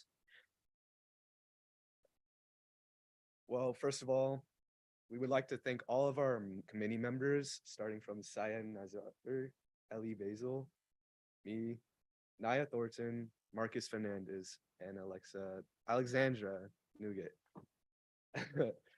Our co-chairs are Ollie Flores and Ram Pomeroy. Our ASB president is Lucy Gotez, and our adult subcommittee members are Ms. McKinnon, Ms. McKinnon, Ms. Darby, Mr. Herod, and Ms. Stell. To start things off, let's go with our contact. We're going to start off the reasoning behind the Minutemen mascot, and second of all, how our timeline started. That was a very long time. Our student committee and input, and our rebranding of CHS. All right. So, the militia Minutemen came to arise in the midst of the American Revolution on April 19th, 1775. Here is a summary of when they originated. And here we have input from Pioneer Publishers from last year's attempt at changing the Minutemen mascot when it was spread to the community. And now here is a list of factors that contributes to the concern of the Minutemen mascot. Excuse me. And as a result, the concern of inclusivity and the environment of our students and staff has been pushing this project forward in an attempt of creating a better community for everyone who is in Concord High School or who may be entering. Here are some board statements from last year referencing to the mascot change of Ignacio Valley High.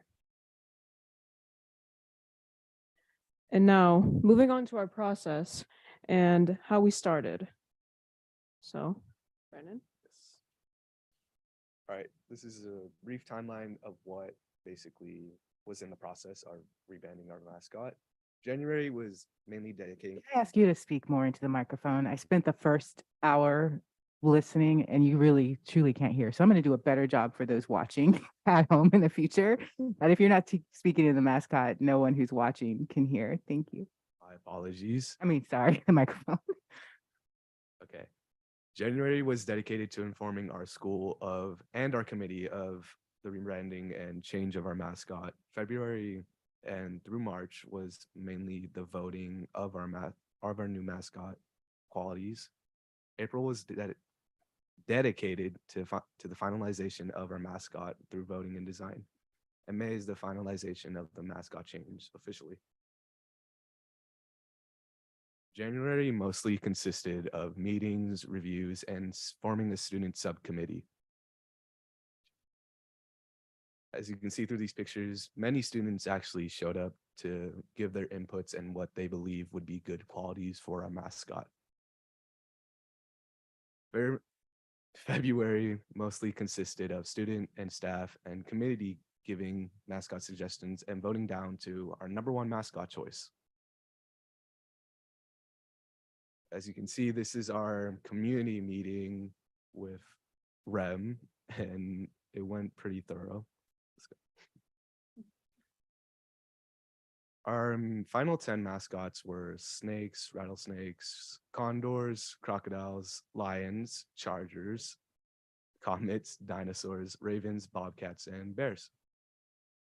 March mostly consisted of voting down to our #1 mascot and this design. For our first vote of the CHS mascot change, we had a good handful of students that decided to vote and help create our new mascot. The #1 vote or our winning vote was the Bears, followed by Bobcats and Comets. For our second vote for our new mascot, more people were deciding to fill in and give their inputs of what they wanted to see in our school. our few mascot suggestions were Bears, Bobcats, and Chargers.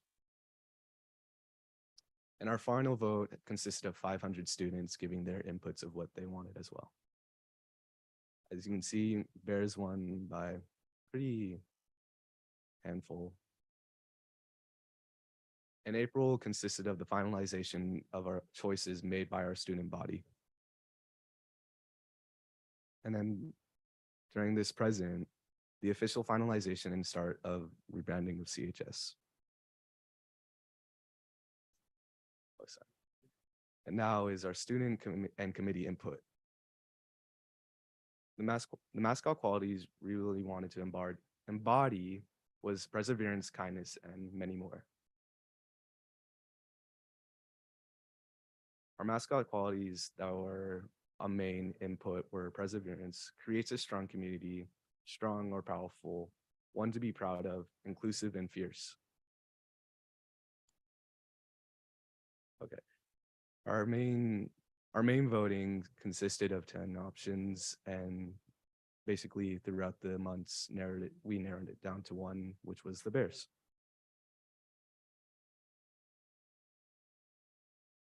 And now, thank you, Brandon. We will now move forward to the rebranding of CHS. So here is a ordered list of things that will be needed to rebrand CHS in order to fully create a safe, welcoming, and inclusive community whenever people walk upon our campus.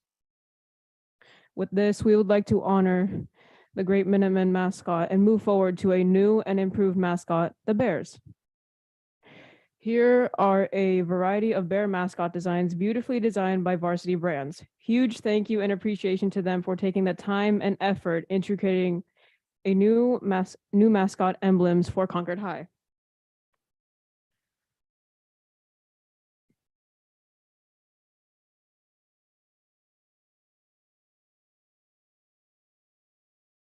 And now, wrapping up this presentation, I'd like to thank you all for being here and to shout out all the Concord High community for being here with us in support. Thank you all for your time.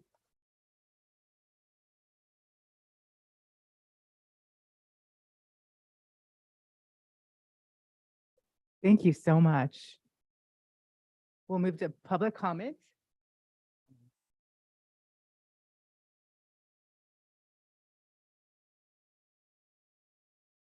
I'm not sure if it's Kylie or Kalea. Kylie?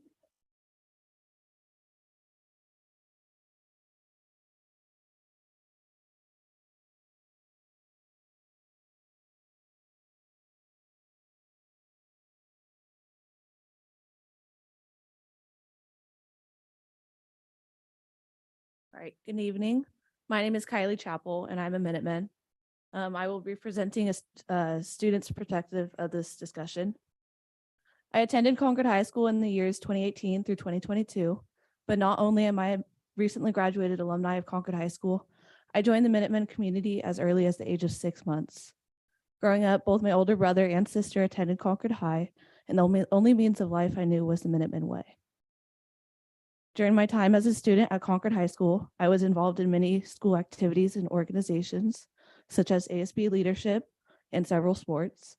Within my first few years at Concord, there was rumor of a mascot change. This rumor was made true in the fall of 2021 when an online survey was sent out to students via Gmail and advisory presentations. There was no conversation prior to the surveys being out to given to students, even in leadership, a group that typically brings up conversations like this.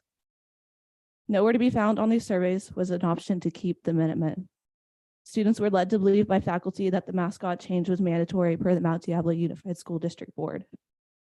According to the previous meeting regarding the subject, this was not the case.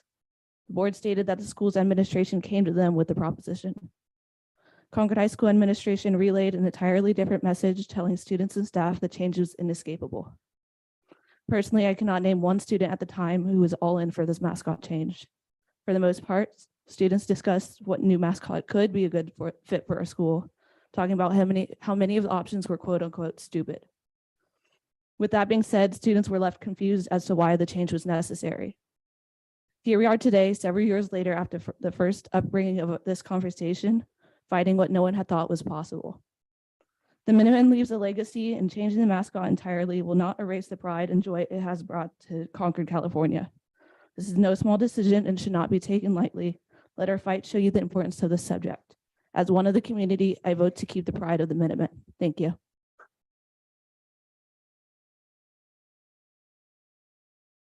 Mark Lloyd.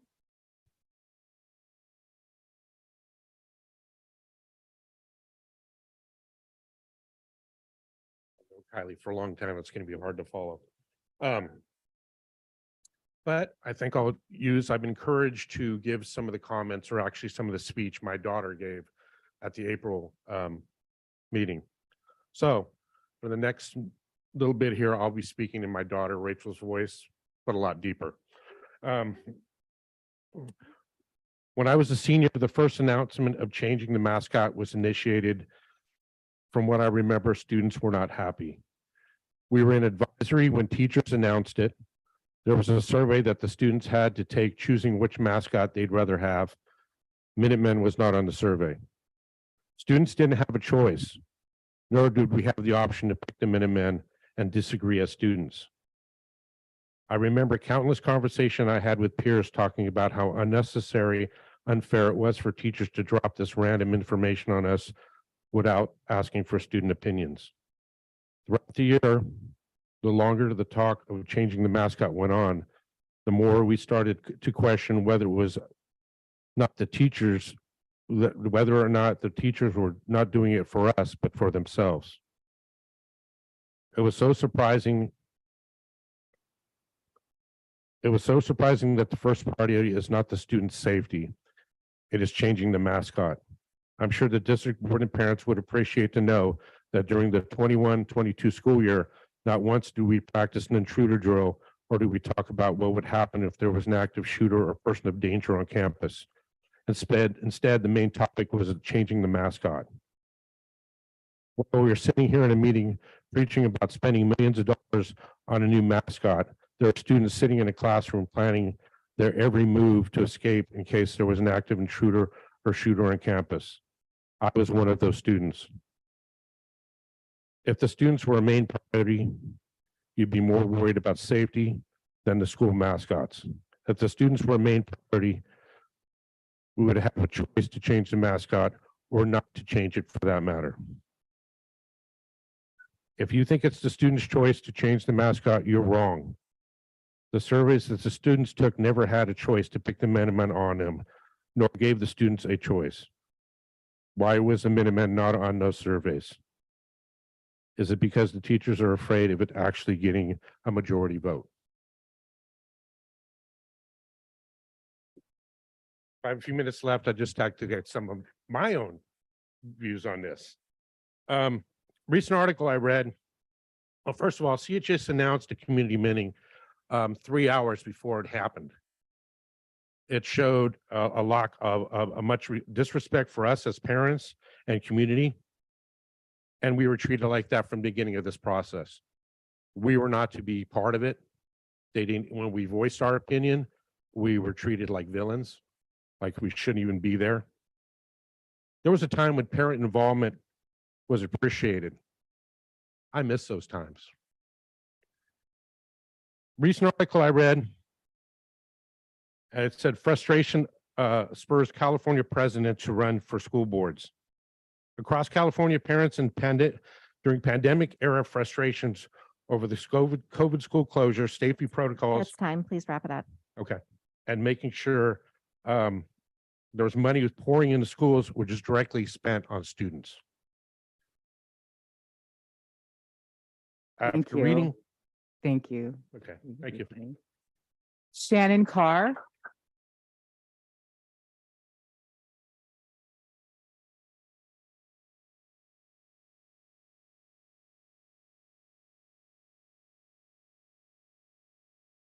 Good evening, students, community members, honored teachers, and trustees. I'm Shannon Carr.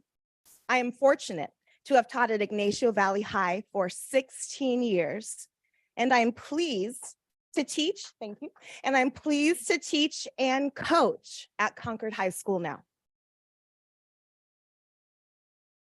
Yes, I have been at both schools while each wrestled with changing mascots. Wasn't my idea. I'd like, though, to share that I have observed two very different processes concerning changing and selecting new mascots. At Ignacio Valley, the campaign to drop Indigenous imagery was largely driven by teachers and a few parents, well-meaning parents. It was not a student-led campaign, nor were earnest conversations encouraged. I absolutely agree that Indigenous imagery needed to be dropped. YV's process, however, lacked true discussion and struggle with and inclusion of its community. I understand the board's resolution to allow schools to choose a non-human mascot or name, Resolution 2021-80. Whereas YV's Indigenous imagery was racist cultural appropriation, Concord High's Minutemen is not inclusive of our student population. A white man holding a gun should not represent us.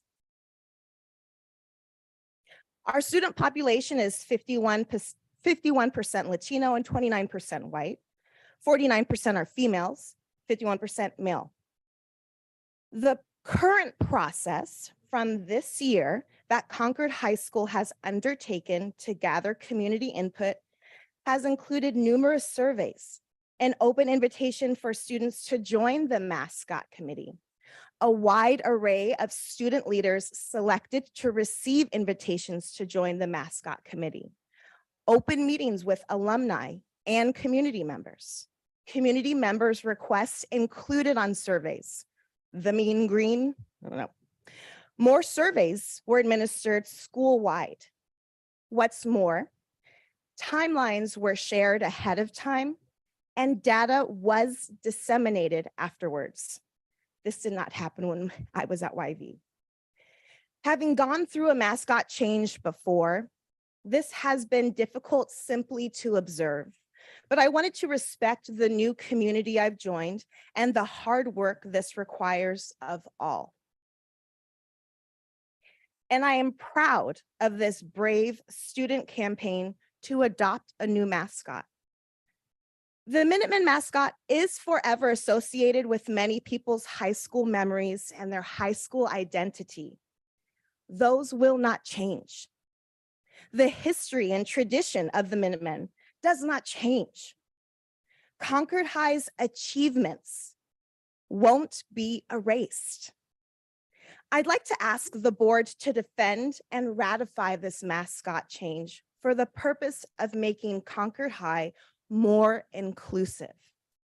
A new mascot who is strong, fierce, and not a human will bolster more students' connection to school, belonging, development, and achievement. Thank you. Thank you.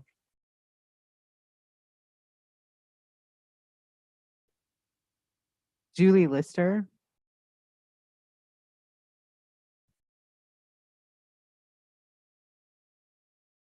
Third time's a charm. So again, Julie Lister, thank you, board superintendent, for letting me talk tonight. I actually did not want to be at this meeting. I mentioned to the principal before, who I adore. I thank her every time I see her. I'm so grateful that we have her. I didn't want to bring an adversary thing when the students were doing their presentation, because they're awesome. The students, Remy, is it Rem? I'm sorry, did the best job at the presentation, made everyone feel welcome. So anyways, I did not want to be here. But as it was mentioned in the last board meeting, the previous principal and the teacher assisting the students, Ms. Dell, had told us in a meeting last year that the change to the mascot was mandatory and had to be a non-human as directed by the board. You informed us at the last meeting that it was not your mandate and rather simply your support of the issue that was brought to you by the school. From hearing testimonies of the students during that time, it's clear that the majority of the students did not wish this change. They were not given the opportunity to keep the mascot with modifications. And they were told, same as us, it had to be changed and it must be a non-human. This seems like a manipulation of facts meant to mislead the students and to avoid any opposition. This is not a democratic process. That's a dictatorial process. Furthermore, an email was sent out a month ago announcing an auction for Minutemen memorabilia. That is extremely inappropriate as the change of the mascot has not even been approved. It's only served as more evidence that they are presenting this mascot change as mandatory. I strongly feel that a revote is in order to include the option of keeping the Minutemen with modification, lose the musket, obviously, and add a woman. That the marquee out there out front, which is, I believe was actually put by was approved by the previous principal, which I find ironic that she then had to, was, offended. I don't know why she allowed one to go up there with a gun. But again, to remove the musket, add a woman, students should be provided the opportunity that they were denied. Thank you.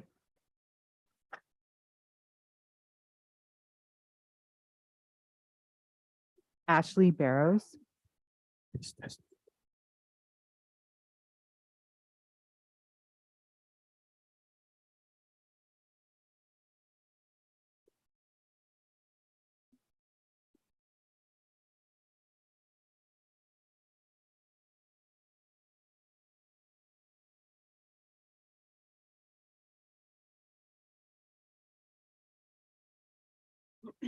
Dr. Clark and members of the school board.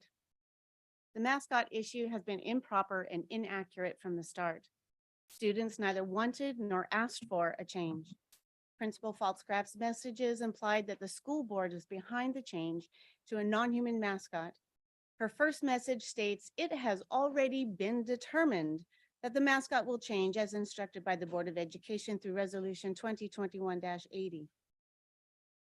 The students never asked for this to happen. They were simply told that it would happen. The school administration threw the school board under the proverbial school bus. But who determined the mascot had to change has never been clearly explained. What is clear is that all Principal Pfaltzgraff's messages about the mascot change have been deleted from Parent Square. Fortunately, I have a screenshot. The intimidation that the school board is requiring this change continued this year. Principal McKinnon's posts use advertising tricks. There's a large font for the words MDUSD board resolution to not have a human mascot and bold font for the words schools shall choose a non-human mascot name replacement. This subterfuge directs the reader's eye away from those three pivotal words, and if necessary. To her credit, Principal McKinnon has been much more open and forthcoming with information than her predecessor. At the community meetings, we viewed the PowerPoint presentation shown to the students. The slide quoting SB 2021-80, the words "and if necessary" were conveniently replaced with an ellipsis. This omission of these three keywords gives the entire presentation an air of finality that the school board was requiring the mascot change and that it was irrevocable.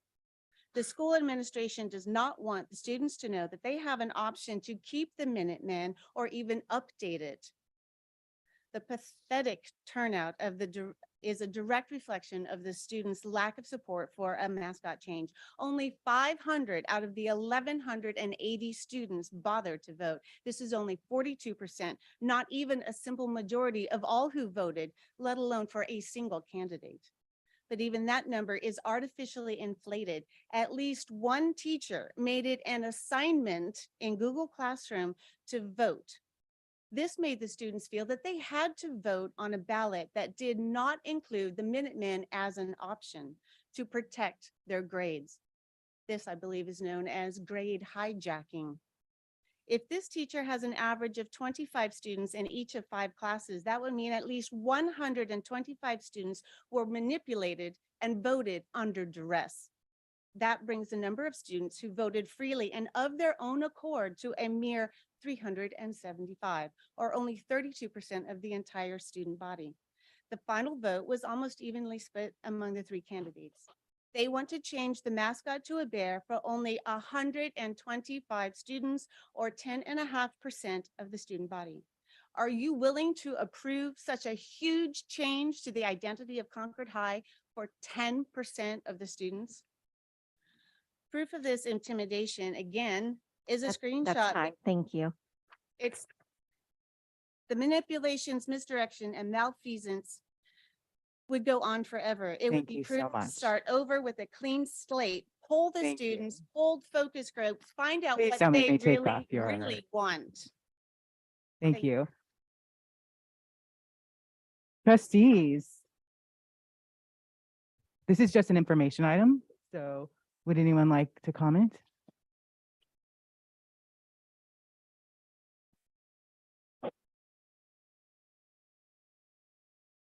Do we have another one?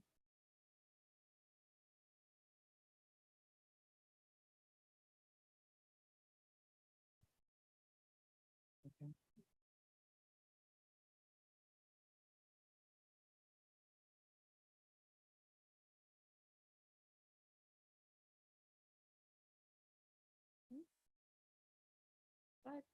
Go ahead. Rachel.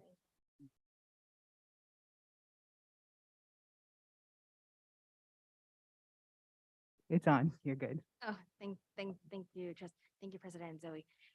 So good evening, members of the board, Superintendent Mr. Clark. I'm here, my name is Angel, if some of you don't know me or know me, but I'm also a graduate of alumni of Concord High School, class of 2021. And I'm here like in support of the mascot change.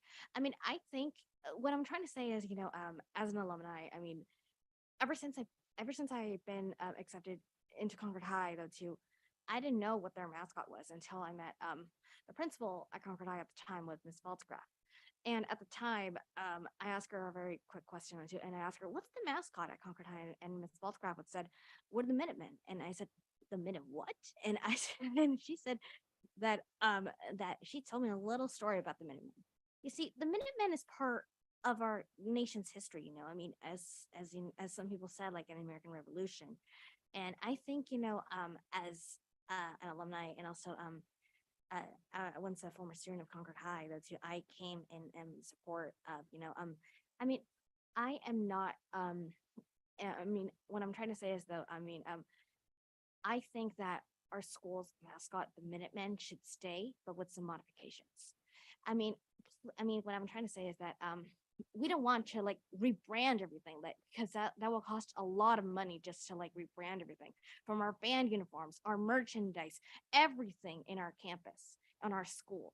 Can we just like, instead of using like all that money, we can use it just to like, make some modifications to our school.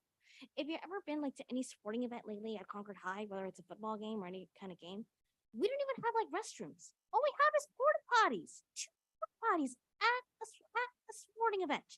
And every time when we go to like any kind of like sporting event or any kind of event, and people need to use the restroom, they just need to go into those porta potties and trust me, I don't want to be in those kinds of situations here. But what I'm trying to say is that I think that our mascot should stay, but with some modifications though too. I mean, instead of like having like the gun, the rifle there, they should have like an American flag, and also like a woman next to the Minutemen right there. So that way our school can be more inclusive. Because I think though too, because as alumni and also like former, recently right now, I'm a student at the Bridge program. And I know, because I have a few students who graduated from Concord High as Minutemen, and also former staff members who were also Minutemen. I remember when my first time at the Bridge program, our principal, Mr. Julian Ermson, he used to work at Concord High before, and he told me that he used to be a Minuteman also. And I think, that this, like, I mean, who wants to just spend thousands of dollars just to like rebrand everything just for the mascot? We should like focus on other things that our school needs, you know, like recently at Northgate, there was an incident where a person was stabbed in the throat by another student.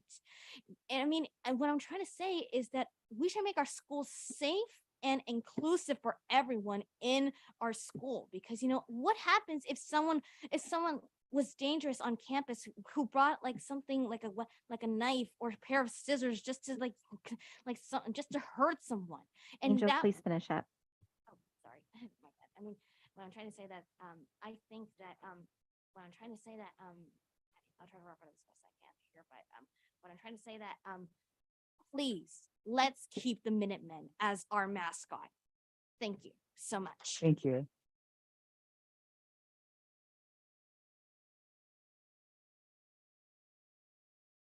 Trustees?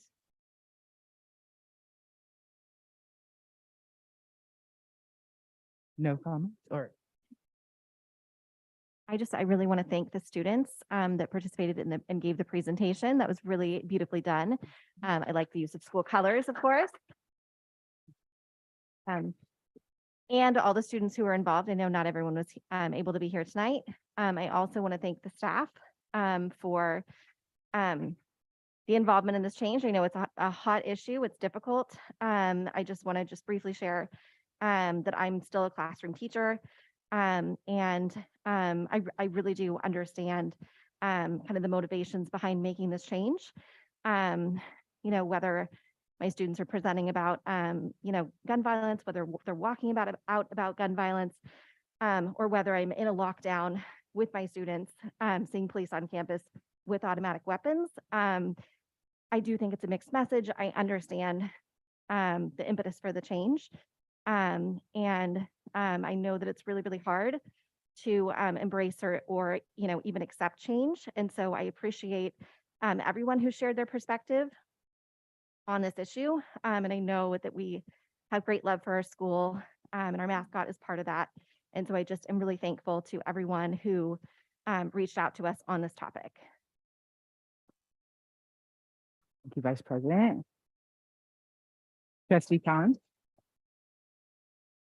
I would also like to thank everyone who presented today. I know that mascot changes are not easy. I've been through one recently as a board member and as a parent.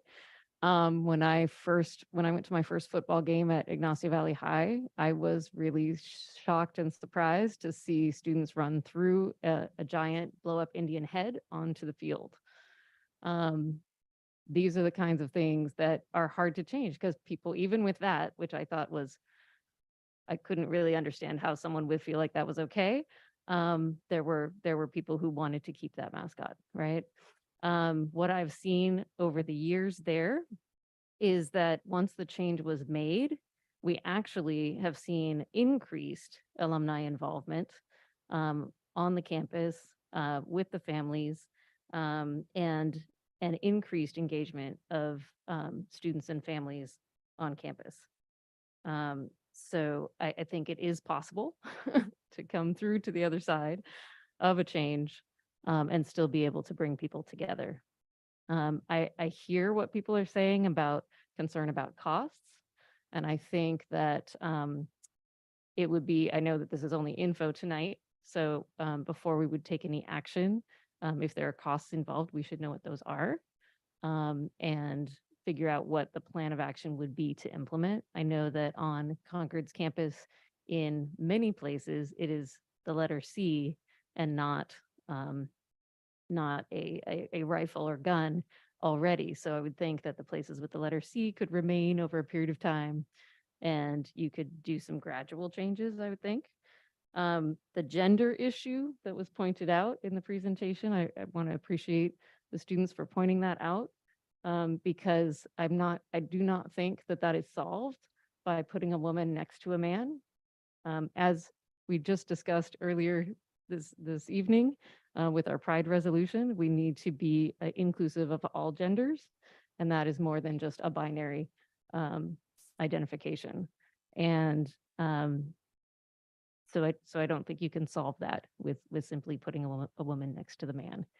I also have concerns about making small adjustments because I think when you make small adjustments, people still revert back. I think that's what they tried to do at Ignacio Valley when they went from the Indian head to the arrow with the feather.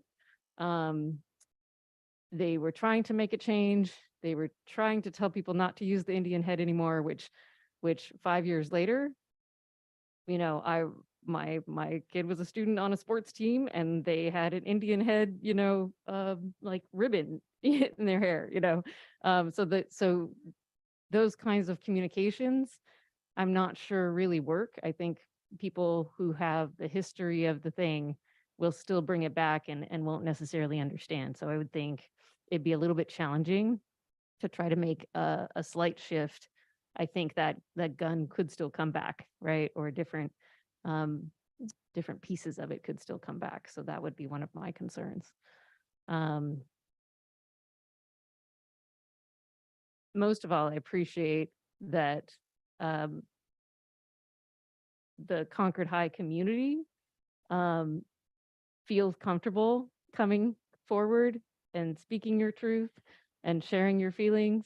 No matter where you are on this issue, this has been, you know, I think there has been a lot of transparency and involvement over the course of this year, which I really appreciate seeing. And so I hope that we continue the conversation at the board level here as well. I think that when we passed the board resolution, we did have the intention of creating more welcoming, inclusive schools. And the presentation tonight referred to that, I think, quite well. And I think that was impressive. Thank you.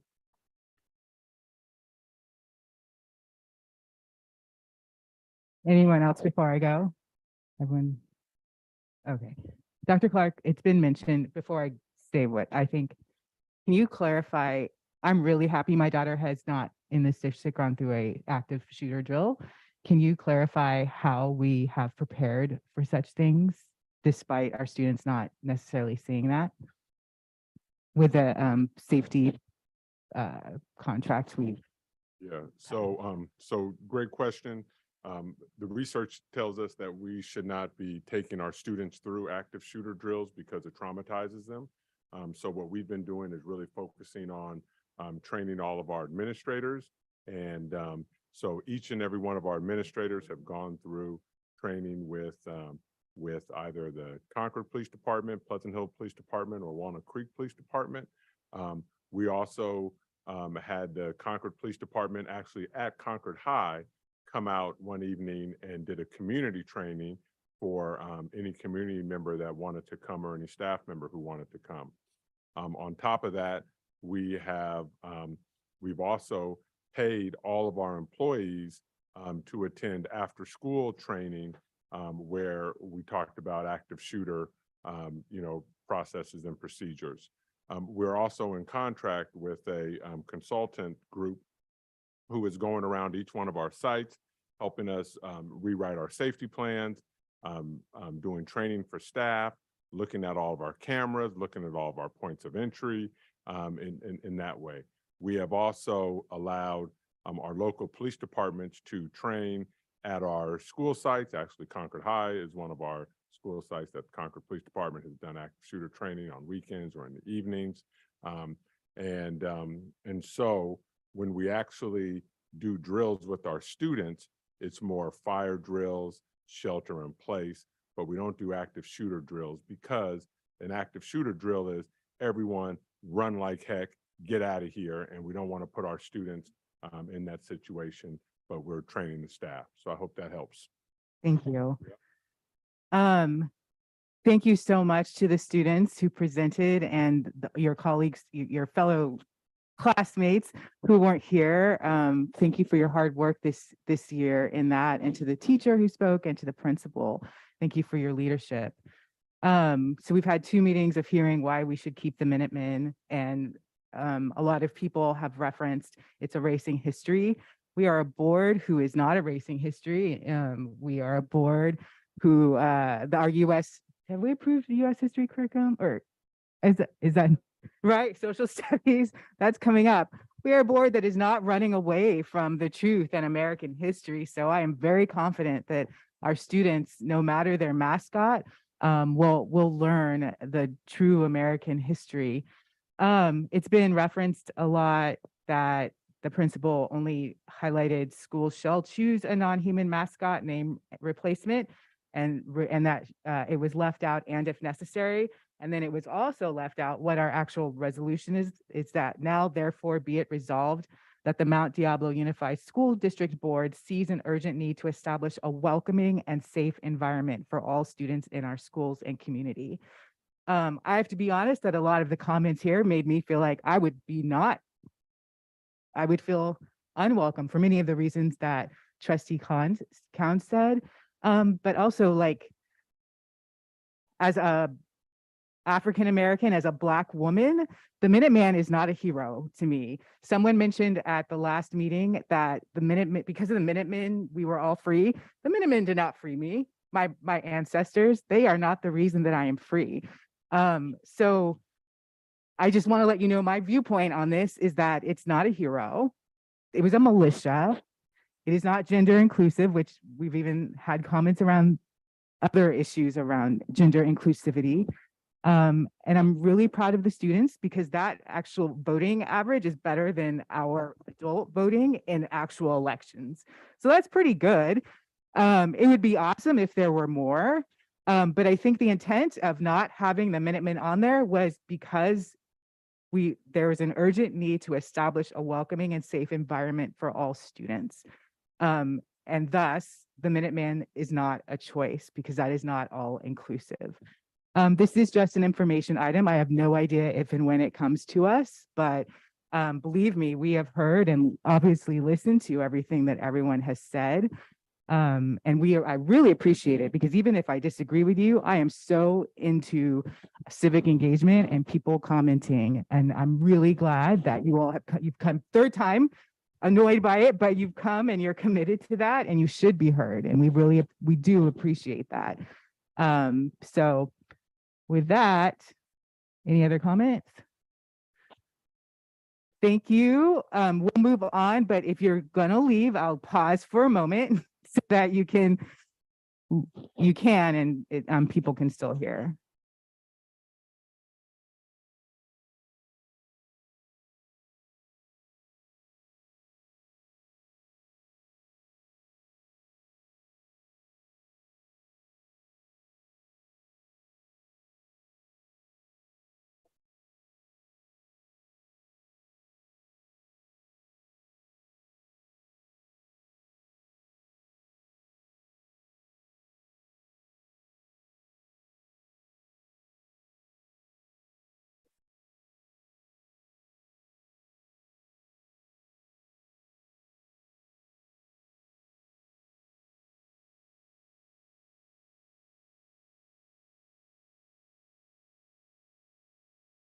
All right, continue making your way out. Thank you. We will move on to 12.2, annual report by the 2010 Measure C Citizens Bond Oversight Committee. All right, I think we have one of our members from the Oversight Committee coming up.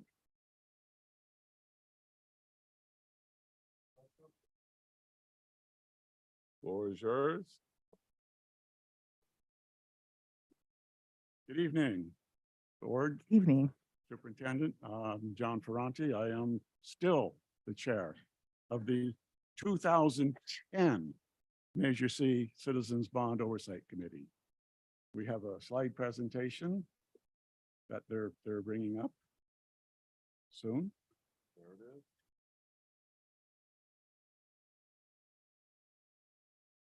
This covers the fiscal year of 21-22. We meet the requirement, we being the district.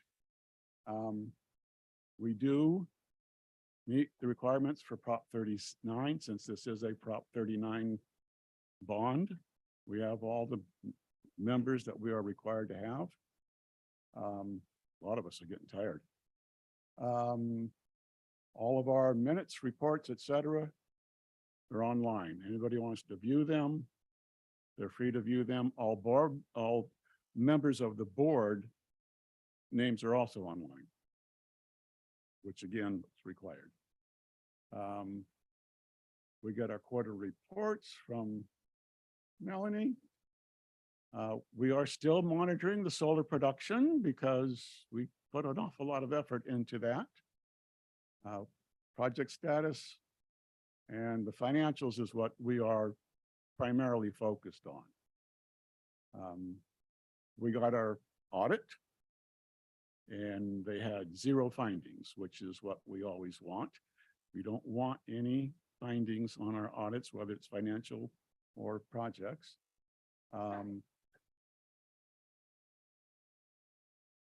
So you look at all the numbers added up together, we're a little over, when you get all the rebates, PG&E, et cetera, a little over $380 million total dollars to be expended.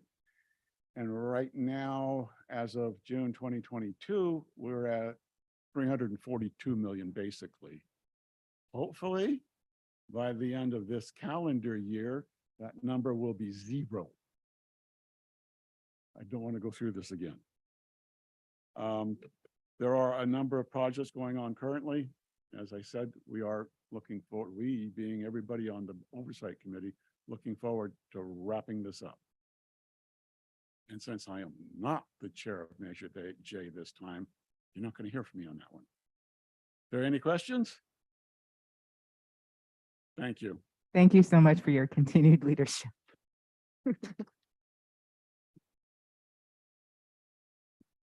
12.3 MDUSD 2223 second interim report. Response from Contra Costa County Office of Education. Dr. Gonzalez is going to share this one.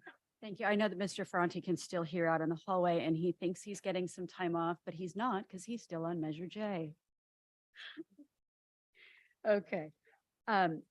This item is simply a response from the County Office of Education. What we've tried to do over the last 3 years is make sure that we've really increased transparency as much as possible. So every time they issue these letters, we have them located in a number of different locations on our district website. They're on the superintendent's page, they're on the fiscal page, and there's a section there that we have for County Office of Education reports, and that is there as well. So just wanted to point out a couple of things that they put in this report. They're suggesting some caution with moving forward with budget development. They're talking about deficits that they are continuing to see when they're taking a look at our SACS reports and they're reviewing our second interim report. Another thing that they talked about is, I wanted to point out, they talked about the unrestricted general fund plus the Fund 17 reserves. I just want to point out to the board and the public that we don't have Measure 17. Measure 17 was our Measure C series from our very first Measure C. So they continue to list that, but we don't have that. So that was a tad bit confusing. And then there's some notable decreases in the ADA projection. As a matter of fact, close to 3,000 students. And I just wanted to make sure that the board and public continues to understand that we were in a 3-year rolling average, which meant that it saved us for a couple of years and we're no longer reaping the benefits of that 3-year rolling average. ADA is average daily attendance, which means the students that actually come to school. So even though our enrollment right now has stabilized, we're actually catching up on the benefits that the legislature provided us. So the County Office of Education did commend us. And they agree that we definitely have our second interim report being positive, and happy to answer any other questions that you might have.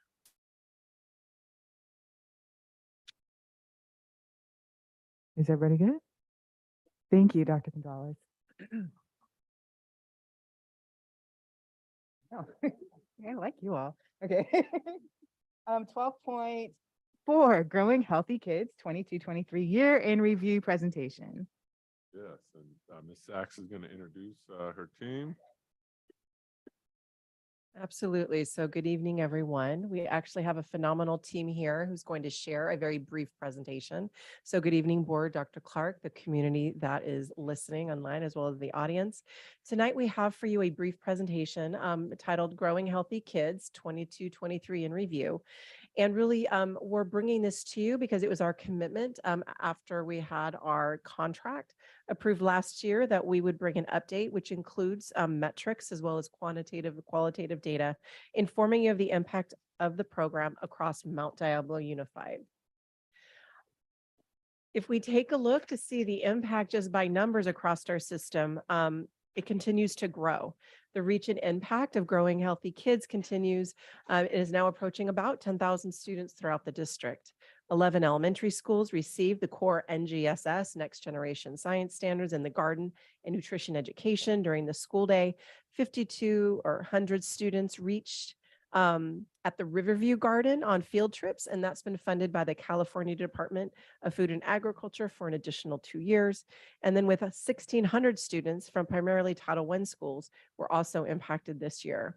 We were very honored to have Trustee Mason at many of our events, several of our open school garden events throughout the district, and we really appreciated her foundational work in this area over the many, many years that you've been involved, Trustee Mason. In addition to these core offerings, Growing Healthy Kids has introduced new programs this year, which we're very excited about. We're actually going to highlight those during our presentation. The U.S. Department of Agriculture funded 4th grade field trips to the cafeteria, and we've got some phenomenal food service team members here tonight in order to talk a little bit about what we've been having going on. And it's thanks to them who co-wrote this field trip experience and led the field trips, and that's why they were an absolute success. Career pathways and partnerships at YB High School, as well as Concord High, was also very, very new. There'll be information shared on that. And it's really aspiring for the students that are not only elementary schools involved in it, but also some of our high school students to be part of this program, career technical education, career exploration. So that's super exciting with regards to what we were involved in this year. So I'd like to hand it over to Lainey Klein-King, who will also introduce herself as she comes up to share more about our program.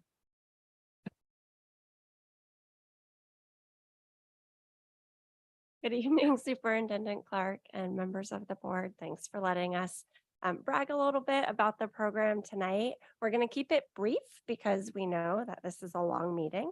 So just wanted to kind of show off some beautiful pictures from the program. Our Next Generation Science in the Garden and core nutrition lessons are really the heart of what we do. So we were at 11 sites this year. The plan is to move into 16 sites next year. So a total of 16 sites. So that's adding 50% more schools, a huge jump for us.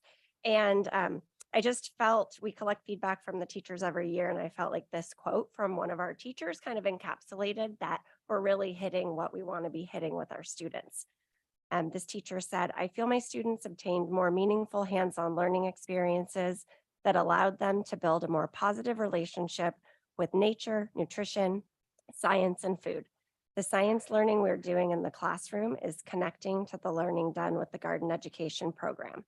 This connection allows more of my students to apply the abstract concepts to a concrete experience." So that for us really validates what we're trying to do in our garden classroom. So this picture is of students in our Riverview Middle School garden. The purpose of this field trip program, which has been running now for 2 years, is to make garden education accessible for all students in Title I sites. So even if they don't have a current garden education program at their site, teachers can sign up for this field trip. The teachers have had a lot of wonderful things to say about it. I liked how it makes the students smile. I'd recommend this field trip to everyone. Fantastic. Students want to live here. They absolutely love the garden. And as Jen had mentioned, almost 2,000 students have gone through this field trip program just this school year from 9 different elementary schools. The vast majority of them Title I. A couple schools snuck in there, like Colebrook. They really like that field trip, but the majority Title I students. And on the field trips, just giving you a few pictures, they do next generation science investigations, such as you can see here, students investigating the life cycles of insects and then actually finding those life cycles out in the garden. Students learn seed to table, where they will grind dried corn in molcajetes, make masa, and then make tortillas out of those. So really getting to see food processed from seed to table. And the students plant and harvest. They plant for our Bay Point plant giveaway on Fridays to give plants out to the community. And they harvest edible flowers, greens, and other things, which they make into yummy things like garden pizzas. So we're really excited about a program that's operating now for the second year in a row. This year, every fourth grade class in the district got to go on a special in-school field trip to their cafeteria. This curriculum was co-written between myself and Teresa Rigo, who's here today. So I want Teresa to come up and really want you to hear it from her perspective. Good evening, board members, Dr. Clark. I work at Rio Vista Elementary. I've been with the district 29 years now, going on 29 years. I really enjoyed this fourth grade field trip. We had the kids come in, they did a scavenger hunt. We had poster boards out to where they had to think what a pepper was, what broccoli was. And a lot of kids went and they wrote, oh, peppers are hot. I go, well, you need to go read that board because they're just, some of those peppers are not always hot. And then, so that was really interesting. The kids really enjoyed that. Then they got to do a scavenger hunt inside the kitchen where they had to find like a steam table, the refrigerator freezers. The kids would go, oh, that's just a freezer. And I said, well, how do you know that could be our refrigerator? So we would have them come and touch the refrigerator and they would know the difference of the coldness. They then got to make a pizza, veggie pizza, which when you tell the kids they have to put veggies on it, they look at you like, oh, no. But I told them you cannot do cheese pizza because a lot of kids, they just want to do the cheese pizza. So we had them put the veggies on it. And of course, once they cooked it, because they made their own little pizza, they all had their own, they could put as many veggies, they had to at least do 2 veggies. And so after they cooked it, they tried to be sneaky and take the veggies off of it before they tried it. So my thing was, you guys got to take one bite, please, one bite of just the veggies, and then you can take the veggies off, if you want. So it was really good experience because the kids actually took the bites of those veggies and they said, oh my God, Miss Teresa, I did not think I was going to like this. And I really, really like this.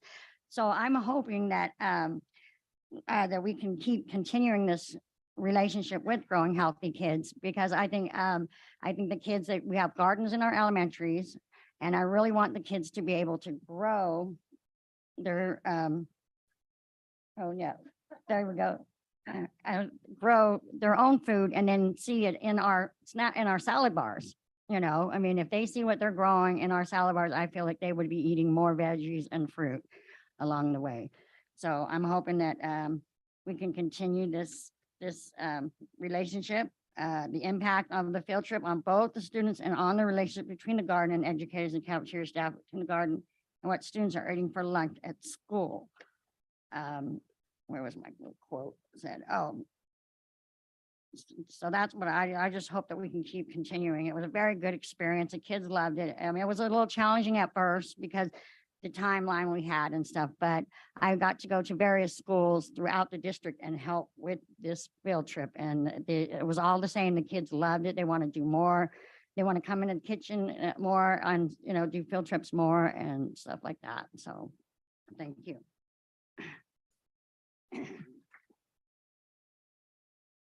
I just want to recognize Teresa because food services staff, they're not used to being educators. And so this process really transitioned our food service staff into being nutrition educators, taking an active role in that. And Teresa supported almost every site in doing that. She's also an outstanding soccer coach, I can tell and you. she's an outstanding soccer coach. Yes, that is one of her many credentials. So just want to call attention to another new program. We had a pilot with the MDUSD Career Pathways this year.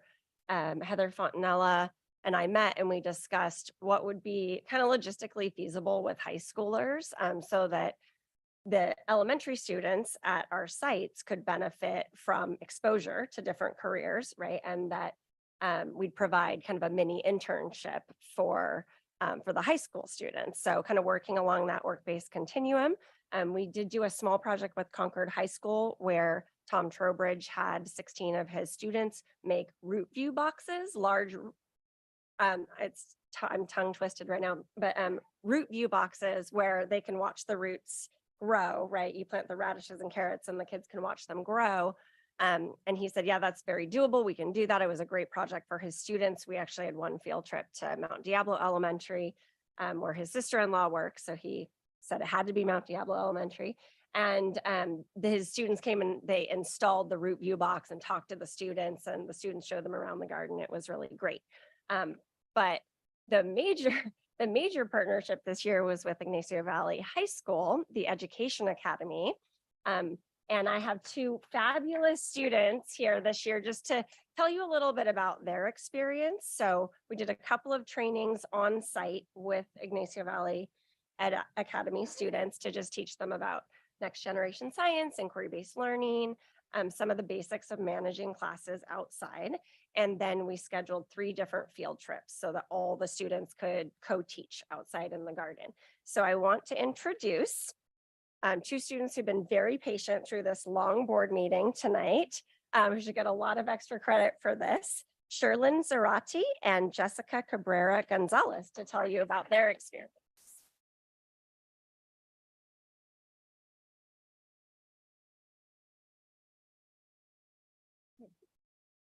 Hi, good night, guys. Garden education was such a good experience to have because I learned about leadership and teaching. I want to go into the teaching industry, and this was like such a good experience for me. Every single moment was meaningful and amazing. Seeing how focused these kids were with us, how patient they were, really helped. Even though they have different they like learn different, I try to communicate with them, help them out. Them asking questions, them being eager to get our answers, that was really meaningful to me during the whole time. I like to make them happy. They were having so much fun during this. I was like smiling, laughing the whole time. I'm super shy, and I forgot about like my classmates, and I focused on the kids and how to make them happy and learn about what we were learning. With them, they're such amazing teachers. Through the training, it was like amazing. Everybody was like paying attention. No one was like on their phones. I was like, wow. But it was a really cool work-based learning experience through our CTE program. Thank you guys for listening to me.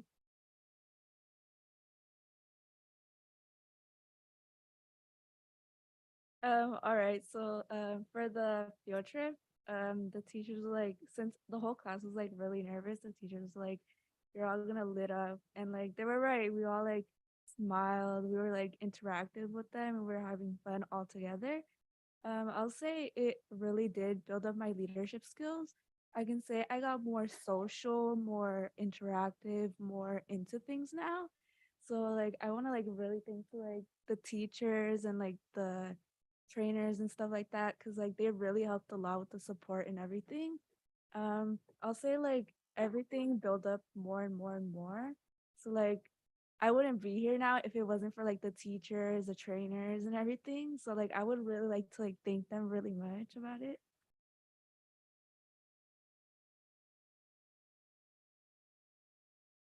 Thank you guys for your time, for hearing us.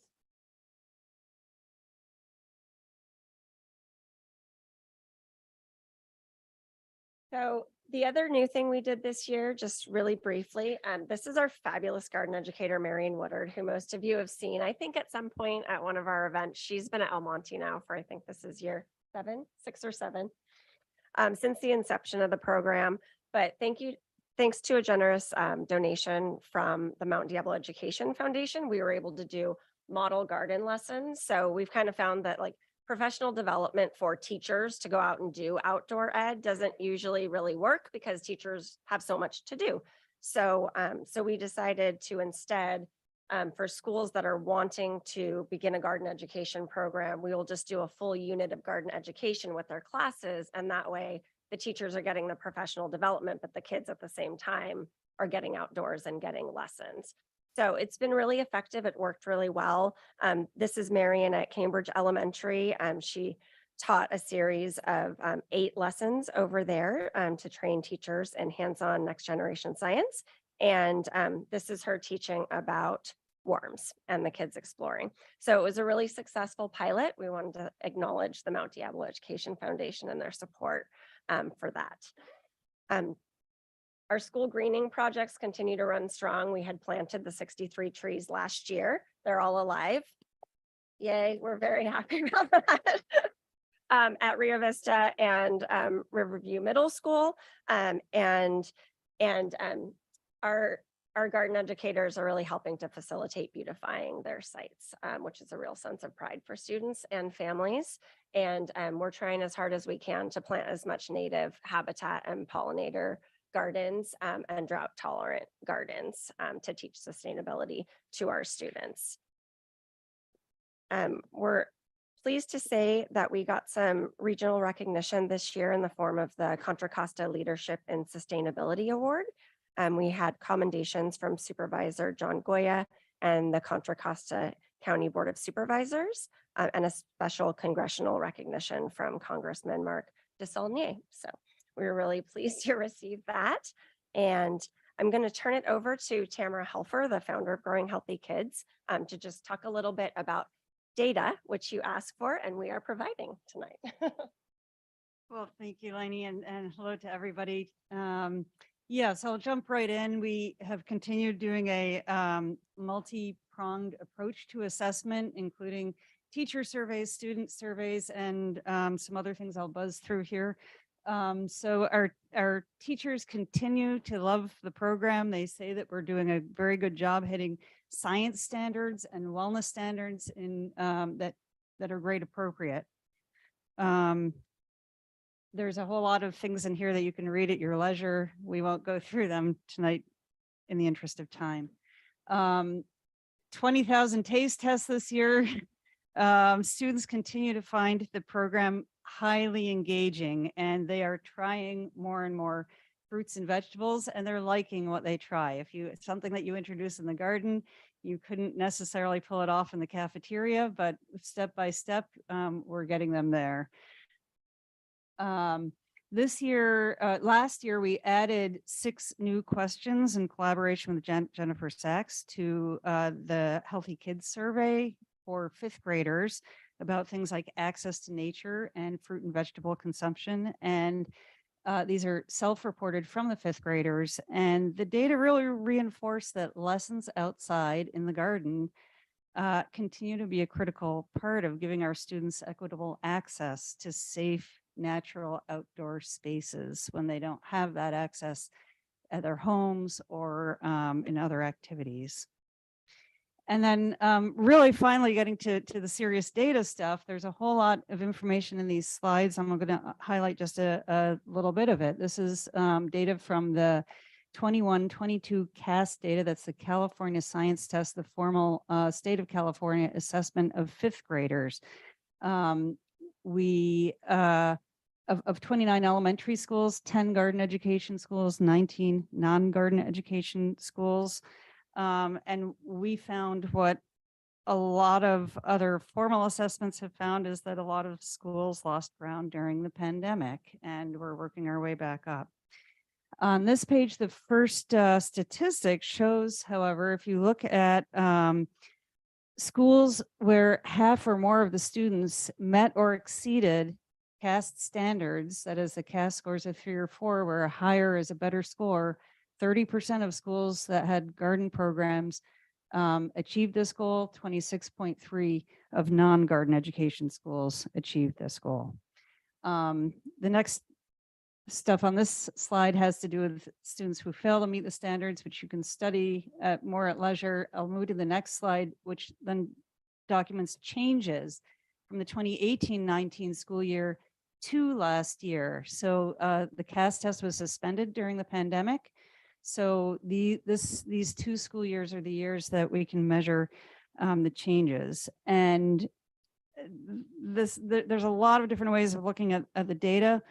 What I'm showing with the first statistic is that if we look at which schools had the biggest increase of students who met or exceeded standards, we see that 30% of garden schools increased their student performances the most, while only 15.8% of non-garden schools saw this kind of change. We can flip that around and say, okay, who lost the most ground since 2018, 2019? The next statistic shows that the decrease, the largest decrease, the decrease of greater than 5% of students who met or exceeded CAS standards, or now a lower number is better. 20% of garden education schools are represented there, whereas 31.6% of non-garden schools. So we're seeing shifts. It's really a little bit hard to tell. It's new to tell whether or not this will persist, whether we can see more movement. There was more movement into the CAST equals 2 category, which is nearly met standards. And it takes a lot to disentangle whether those are students who moved from the higher, exceeded standards and slipped down to nearly met, or if it comes from students who failed who are moving up to nearly met. So there's a whole lot of subtleties going on when you look at this analysis. This third slide that I won't go through does address students moving from the lowest standards, so that more data about trying to move them from this lower standards up. But let me just summarize by saying that we're continuing to meet or exceed targets for program assessment to make sure that we're meeting district academic and social emotional goals, working really closely with Jennifer as we expand to meet more students. We're going to continue doing this sort of informal assessment with our teacher surveys, our student surveys, interviews that are follow-ups so that we know what's working, what's not working. We've dropped some program elements that are not working as well, and we're trying to really beef up the program elements that are working well. And we're going to continue really looking at the CAS data, especially to see what we can do to help improve in the future. So, we turn it back over to you.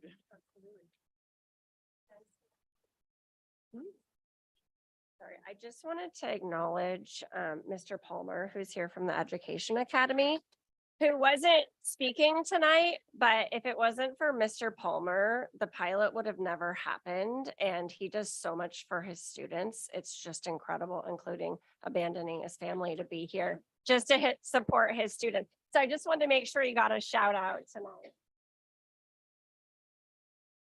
Absolutely. So in closing and looking ahead to 23, 24, looking at an expansion of NGSS in the garden by at least 50%. So as you take a look at the contract that's going to be coming forward in the next couple of weeks, it's going to be increased because we've got additional schools that have sought us out. This is a very rigorous process. Just because people want to tinker in the dark garden doesn't mean they immediately jump into the program. It's actually really a deep conversation at that school community between the administrator and the teachers. And then often what we do is we collaborate with regards to even funding. And so they're working with their PTA, PFC, they're working with their site council if they're supporting it out of LCFF or Title I. So this is not just something that, folks just overnight, they wake up and they give us a call to say, hey, I got this garden space, come on over. It is something that we do certainly plan for and we work through very, very, very carefully. The CDFA grant, we really certainly want to continue the field trips, adding local farm partners to our team and the outreach, making sure that we're making those connections and partnerships and expanding into career pathway partnerships across our own district is an area that we're very, very excited about. And I really want to thank the folks that took a leap this year and connected with us. This work could not be done if we did not have a whole lot of partners that we have connected with over the years that we have been on this journey. Always a huge thank you to the Mount Diablo Board of Education for your support, as well as all of these folks on the slide, everybody from LifeLab, which is actually a major partner. That's what we actually contract with in order to support our garden educators out at our school sites, Mount Diablo Education Foundation, as well as the other groups on this slide. So we do appreciate your patience tonight as we've gone through this presentation, a pretty quick quip. So if you have any questions, the team here is available to answer them. So thank you. Thank you so much, Trustee Mason. I just want to say, I love the data. Thank you for that. And I have to say, I would be remiss if I did not say that this was all started by Rich Clark, who used to work for the district in foster youth services and had a vision for that Riverview lot to make it an edible garden like they had in Berkeley. And then he went and retired on me and dropped it in our lap and we ran with it. So I'm glad to see it is growing still. So thank you. Thank you for that. I just want to say thank you. It was a wonderful presentation, and I love seeing all of the additional partnerships and the intergenerational interactions that are happening between students with our Ed Academy and with Concord High and the career partnerships pathways. Just really great work. Thank you. Also, really quick, I just want to add on to that. Thank you so much for all the work that you do, and our other community gardens also serve our students. I'm really hopeful for the future of this and how we can expand on this in serving our students with environmental knowledge and environmental and food justice. So really quick, just thank you for all the work that you do and all the work that you continue to do.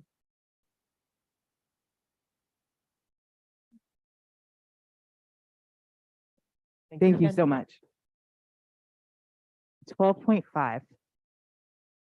Presentation to raise awareness of the fentanyl national crisis and the impact on students in Mount Diablo Unified School District. Hello, board, Dr. Clark. I'm Kelly Perkins, it's Tracy, Doug, Deanna, come on up here. Besides being Mother's Day for the Latina and Latinx community, it's also Fentanyl Awareness Day as adopted by our nation. We hate being here representing the lives of our kids that were lost recently from fentanyl poisoning. All students of Mount Diablo School District. We know this is something that's going to take a little bit more time and a little bit more effort on our part, on the school district's part, taking it to the government and throughout the nation. I'll do it as quickly as I can, and we'll keep coming back to the board as needed, answer questions, and provide slides as needed. Probably one of the most important messages is it can happen to you, your kid, your grandkid. Our kids are the kids, they're the boy next door, they're the cheerleader, they're the valedictorian, the head of the chess club. Fentanyl does not discriminate. This is just a quick little thing from the California Department of Ed.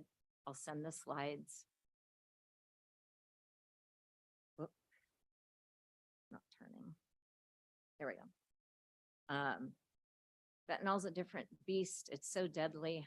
It's equivalent to 50 milligrams of heroin. It only takes 2 granules to kill a human being. It's creeping into everything. It's not just in marijuana or Xanax, which is what killed my son. It's found on grass at playgrounds. It's found on dollar bills that are left on the ground for people to pick up, door handles, drinks on college campuses. These are some of the places that you can find it. It's also killing dogs. They're picking it up. What's an opioid overdose? What does it look like? The person will not wake up. They won't respond to your voice or touch. The breathing's very slow and irregular. You can read a little bit more. The pupils are changed. The lips are turning blue, slow heartbeat. My son was alive when I found him. I didn't know about fentanyl or Narcan. Most of the parents in this district don't know about fentanyl and Narcan. Doug's daughter was saved by Narcan. It's our goal that every single family in the district gets Narcan, and there's ways for us to do that together. The Good Samaritan Law, if you are willing to help, and we know what it is, we'll just keep going. Naloxone, Narcan.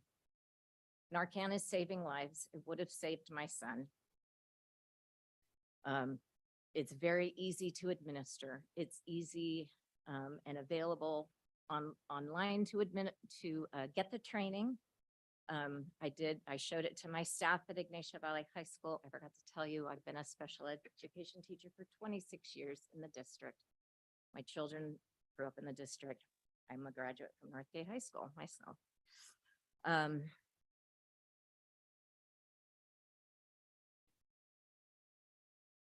every single person that works in the district, from teacher to custodian, office staff, cafeteria worker, needs to know how to administer Narcan.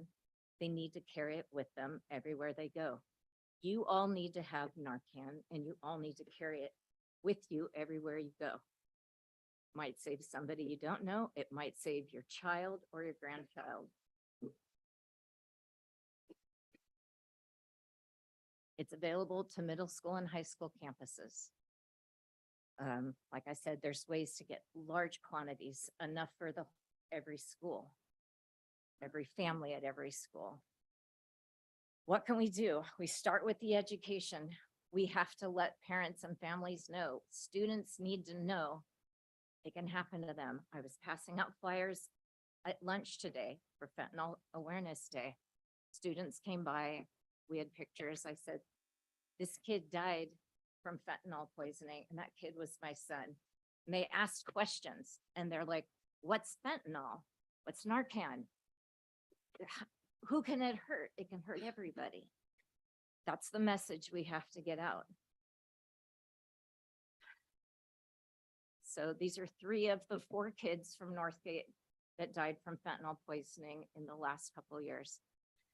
The 4th one, the parents did not want the picture in any media. Viviana's daughter, 14 years old, from Concord High School, passed away recently as well. We are we're a small group of a larger part of people that can help go into schools, educate, train staff. I'm being asked to speak to other school district boards. I have a nonprofit that has been working to educate schools, families, students, get Narcan into your hands and get Narcan into every family's hands in the school district. And that's really it. I'm happy to send the slides. We are all happy to go into schools, talk to any parent, and do training as necessary. Thanks for your time. Thank you. Trustee Count. I just want to say thank you so much for coming and sharing your story. I was just at the YV PTA meeting a couple of nights ago, and yes, many of us were there, Elizabeth. Alex Hernandez had asked Linda Pete to come and do the presentation that she did at DLAC for the parents at YV. But I think you're right that it's going to take all of us to get the word out to all of us. Just, us posting in one place or another, is not going to reach everybody. And the personal stories that you share are so powerful. So I think together we can share this with so many more people. So thank you. I share the same sentiment. Thank you so much. I'm sorry that you're put in a position to be in this kind of advocate, but I'm very glad that you are willing to speak up. Your slides are public. So to everyone who's watching, if you go to our agenda and under 12.5 in today's agenda is the slides, it's attached. So it's there for everyone who can see. Yeah, thank you. I just want to thank you all for coming and for sharing, and we'll continue to work with Ms. Pete on getting the word out in the district, and if we can work together on getting Narcan in every home or make it available for all of our families, then I think I speak on behalf of the board. We are open to doing that and are more than willing to put in the legwork and to do that. So thank you so much.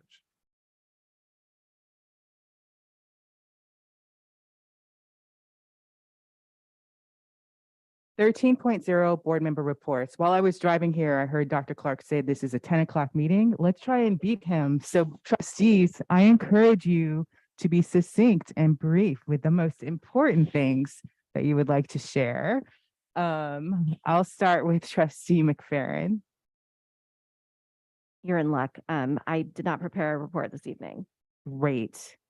I should note that, I just came from the East Coast, so I don't know how long I've been awake. So if we don't make it to 10, that'll be great. Trustee Mason. And I will just say that I was invited to visit Hidden Valley, enjoyed the visit very much. And then I was invited to go to Oak Grove for their showcase, and I enjoyed that as well. Thank you. You guys are being really quick. Trustee Mayo.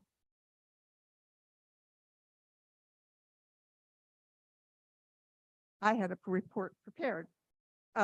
I think the most important thing for me to share with you is that I attended the state SELPA Advocacy Day with the special education. Special education folks from our Community Advisory Committee. I was going to share with you all of the bills that they presented to our legislators. We presented to Assembly Member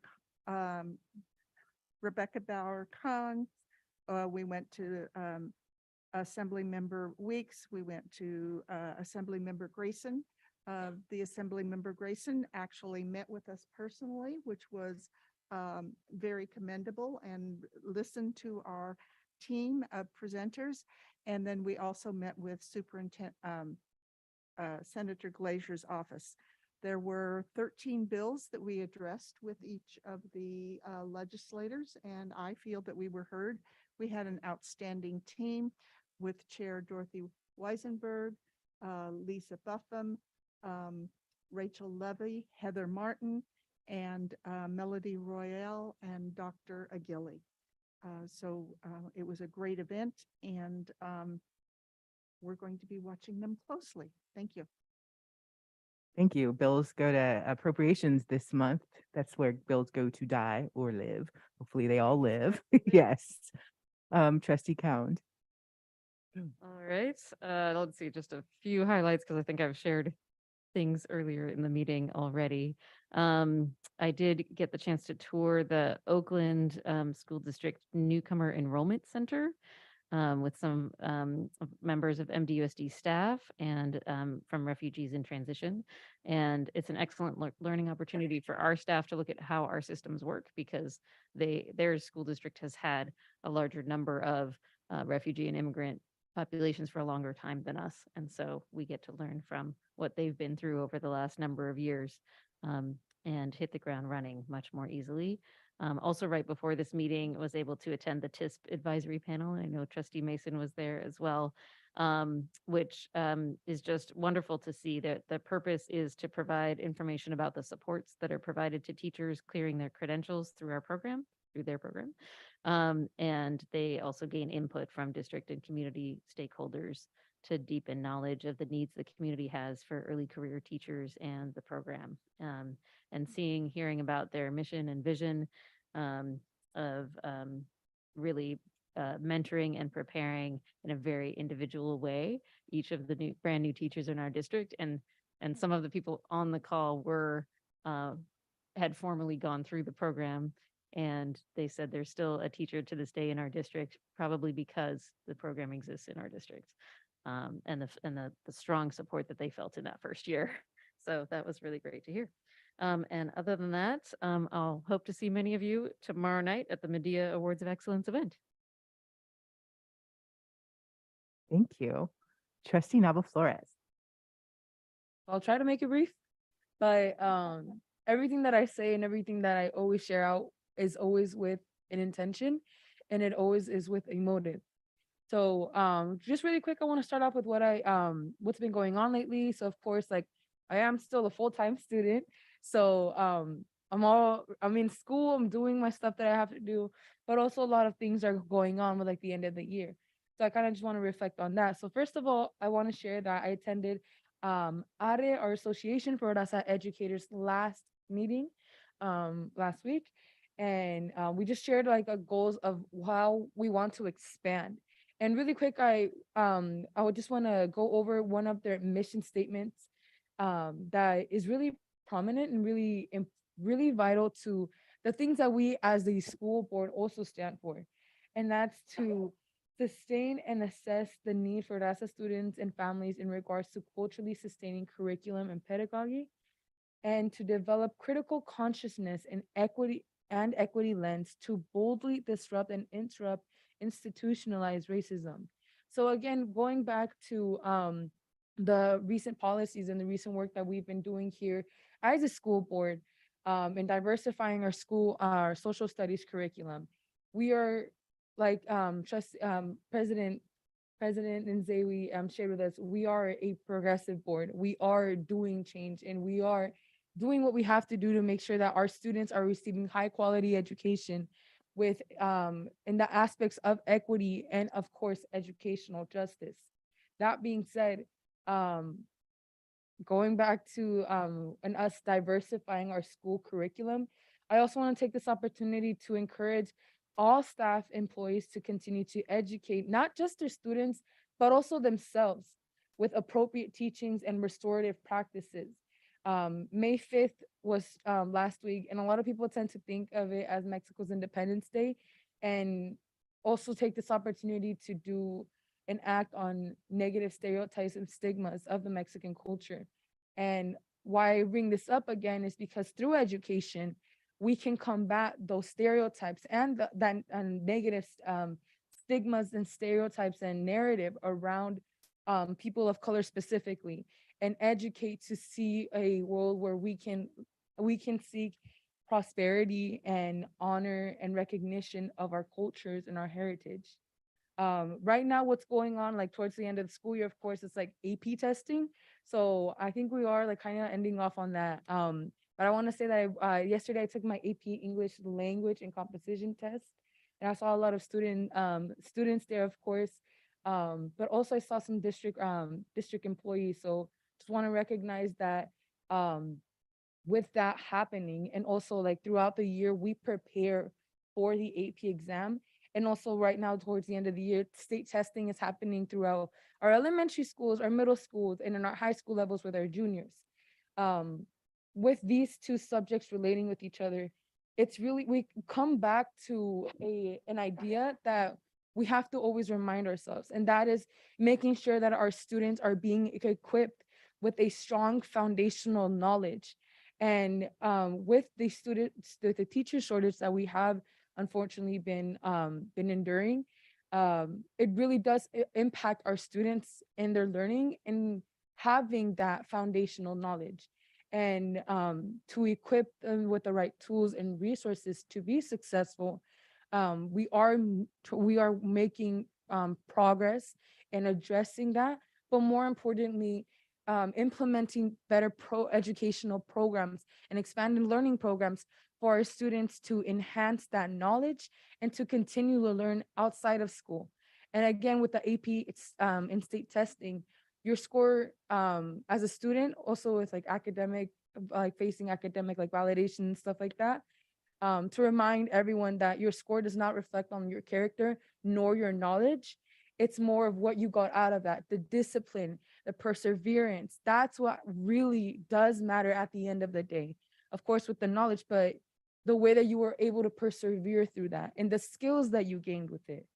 I want to quickly just share that with our previous discussion with Chief of Education Jennifer Sachs, we were looking for student input in regards to our LCAP goals, and with the Student Advisory Committee, we created a survey where over 500 responses from all over the school district. This includes the high schools, the continuation schools, middle schools, and elementary schools. 5th and 4th graders have taken it and provided their feedback on what works, what keeps them coming to school, and what they want to see change. What do they want to see in the future? And a really common theme goes along with mental health, with equipping our students and preserving our learning programs that do work and expanding on them. But more importantly, it's they always say the thing that it comes back to the system that's put in place. That, of course, being our teachers, being the curriculum that we are being offered and how we can expand on them. A lot of students advocated for anti-racism trainings and anti-biases trainings, and really spoke up about the need to ensure that acceptance and that sense of belonging in our school district.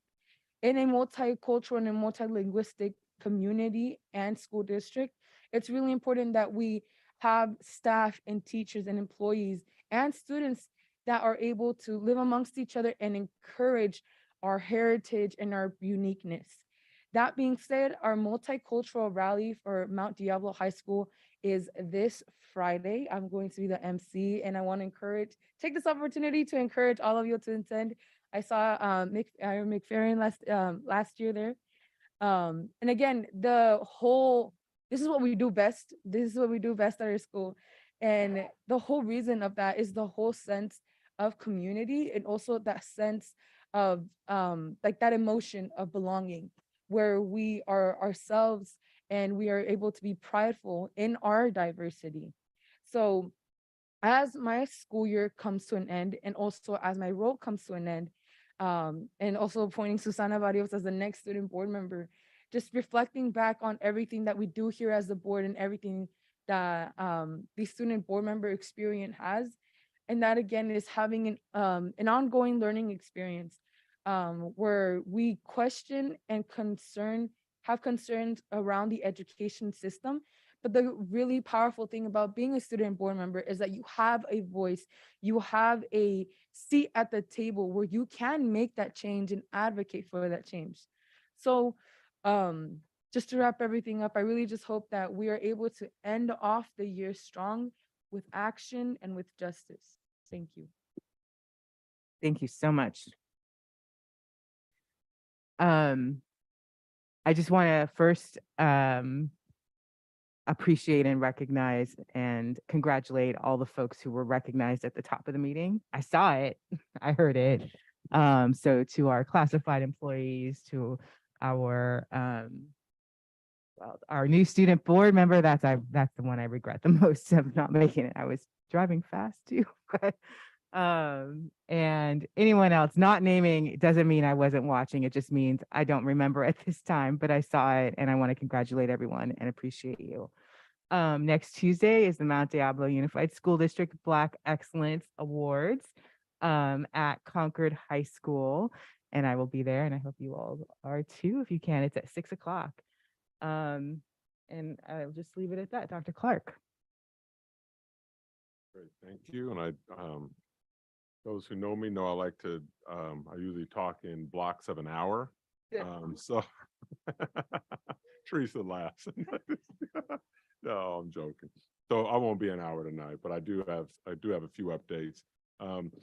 Just always as we come to the end of this year, just reflecting on our LCAP goals, we have a lengthy LCAP with many goals, many metrics that we use, and we are required to share those out in a formal manner. And I know that Ms. Sachs and her team does a great job at that. And right now we're in the process of writing our LCAP for next year as we're closing this one out. And then just want to pay homage to our CCE triangle that reflects those goals in our LCAP. And I really want to show you kind of just as we end this year, how our LCAP kind of lives through our students and through their successes.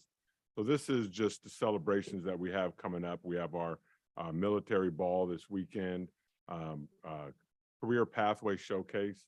I have well over 200 certificates in my office that I've been signing today for this career pathway showcase, and for the work that those students are doing. So as we look at preparing our students for college and career, here goes things. Everything on here is a culmination of students being ready for college or career. So with the Career Pathway Showcase, we have the Black Excellence Award Night. We're also, President Zawi and I also will be holding a online town hall that night. But we're gonna be doing both. So we'll figure it out. We also on the 17th have our celebration of success, probably one of the just such an inspiring night where our students with disabilities, a staff member throughout the district recognizes one of those students, and so we're going to bring them all together on May 17th and celebrate them. And then you have all of our many graduations. And again, this is the work that we do, is preparing our young people to go off into life after high school. And one thing I also want to highlight is it's not just graduating from our comprehensive sites, right?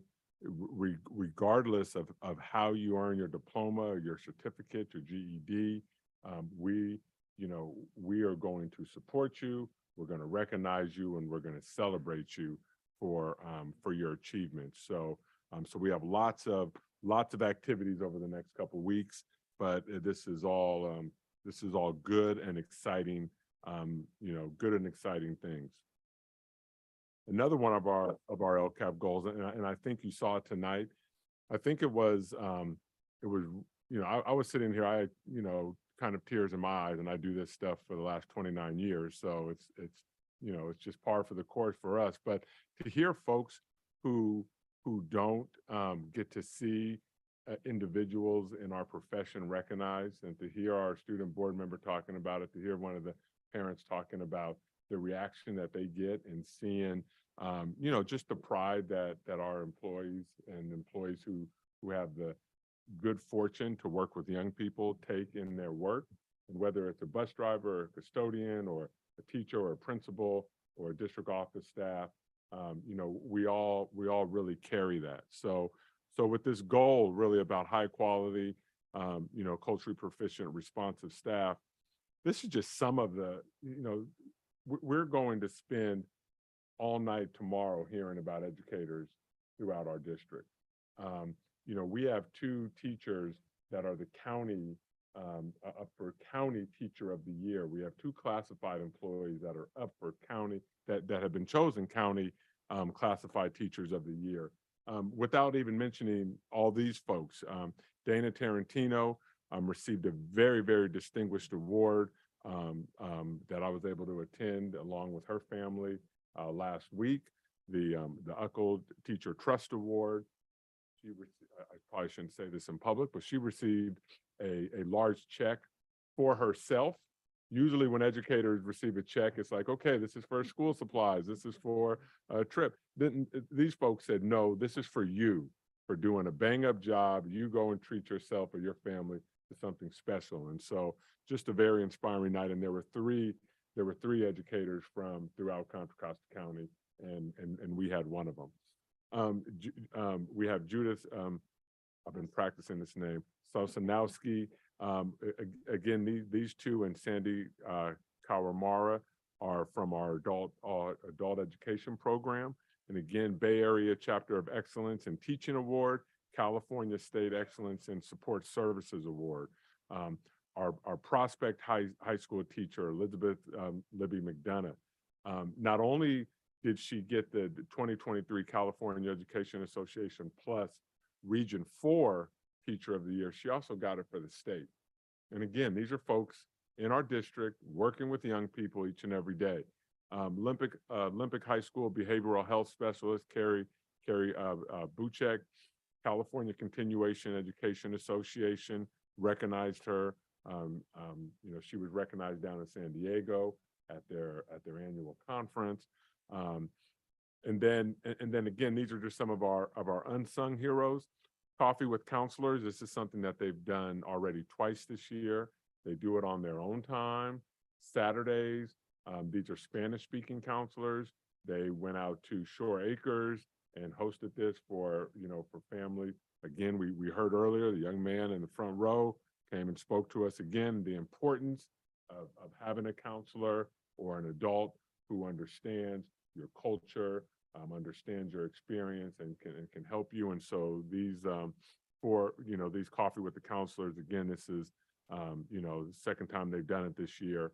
And just hats off to them for, taking, taking a proactive step to really going out and working with their communities. And then just one of many, but our healthcare careers pathway certified nursing assistance program had a big graduation not long ago, and just recognize them.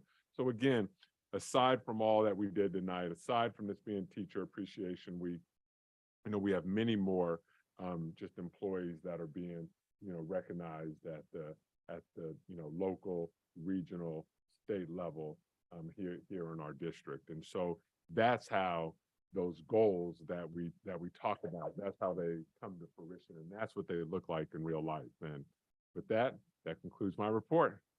All right. Thank you so much. No. And congratulations to all of these staff. Yes. Okay, 15.0 is the consent calendar, the consent agenda. And what is wrong with my thing? There we go. Thank you. Items listed under consent agenda are considered routine and will be approved, adopted by a single motion. There's no separate discussion. However, we can remove an item upon the request of any member of the board and act upon it separately. I see a note to remove, to pull item 15.17, and I'm wondering if that wants to be, oh, you did? Okay. I was just going to remind folks that we can ask questions without removing it. Okay. Or is it removed to not? Oh, it's gone. Oh, see, thanks for catching me up. Sorry for being a step behind. So does anyone else want to remove anything? If not, I'll entertain a motion. I'll move that we approve the consent agenda as presented, or consent agenda items. Second. Trustee Nava Flores, Yes.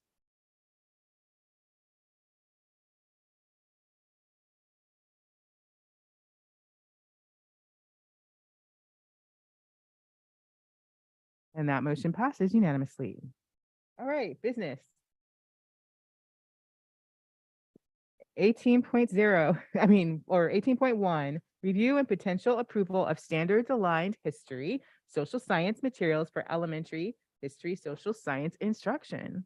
Yeah, so if you remember before, President, we did high school, we did middle school, and Now we the saved littles. the best for last, elementary school.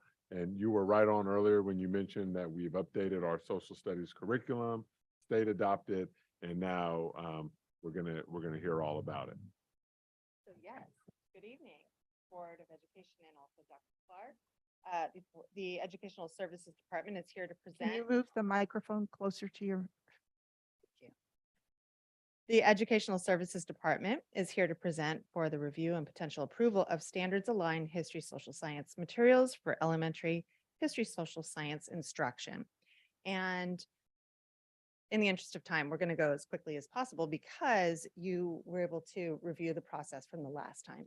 So I will go ahead and push through and get to the slide that we're all hoping to look at and give you kind of an idea of what the vote shook out. And I wanted to definitely honor the questions that both of you had last time and talk a little bit about looking at this pie graph. You see it was a bit of a landslide. And if you look at some of the things that were mentioned in the discussion, that Savvis was the choice and that Savvis was actually superior in a number of ways, but mainly in the way that the website is navigated and the digital materials. But you can go ahead and see there's other things as well that were favorable, that Savvis had on its side in the decision making. I'll move on from there. This was the student response. Similar, also a pretty wide margin for Savvis. And then to answer your questions about the parents, and we actually went straight to our publisher, and there's lots of information that parents can access to help them at home to support their students. Okay. Any other questions? I'll go ahead. Here's our team. They were a very strong team and did a great job. I've said it before, it's a lot of work to be a pilot teacher. So we're very grateful for the work that they did. Do they Great receive a- Do representation. they receive a stipend? They do not receive a stipend, but we do pay them on a timesheet. Thank you. Yes, Do they yeah. get paid? Yes, they get paid. Oh, yeah, we would never ask teachers to work after their hours. And so there's the nitty gritty right there. Any questions? Not really a question, but just more of a comment from your presentation. I just want to appreciate the diversity of the committee and the teachers, that you had a diversity of teachers and also school sites and geographic areas, which I think when you have a more diverse group of people at the table, you're going to make the best decision for all. And so so seeing that and then seeing the landslide pie charts and the know. reasoning Yes. makes it very clear to us, how this came through. And I appreciate that the Spanish materials are available there, and that we had dual language teachers that were part of the pilot as well. So it was very exciting. We don't consider any product that does not have a mirrored Spanish product as well. Any other questions? Thank you for providing information about the parent resources. I think that's very important. I agree. I appreciate the question because it gave me some time to go back and find it. With that, I would like to move to approve the standards aligned history, social science materials for elementary history, social science instruction. Second that. Trustee Nava Flores, Yes.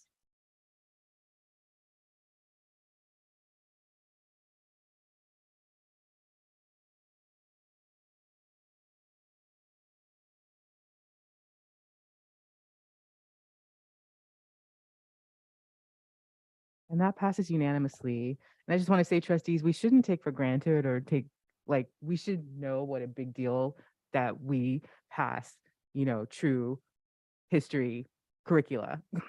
And we know that many kids across the country will not have the opportunity to learn the full and true history, world, American or otherwise. So thank your team for all the work, and I'm so glad to serve with you all. Thank you. Exciting. 18.2, review and potential approval of arts, music, instructional materials, one-time block grant. All right. Good evening again.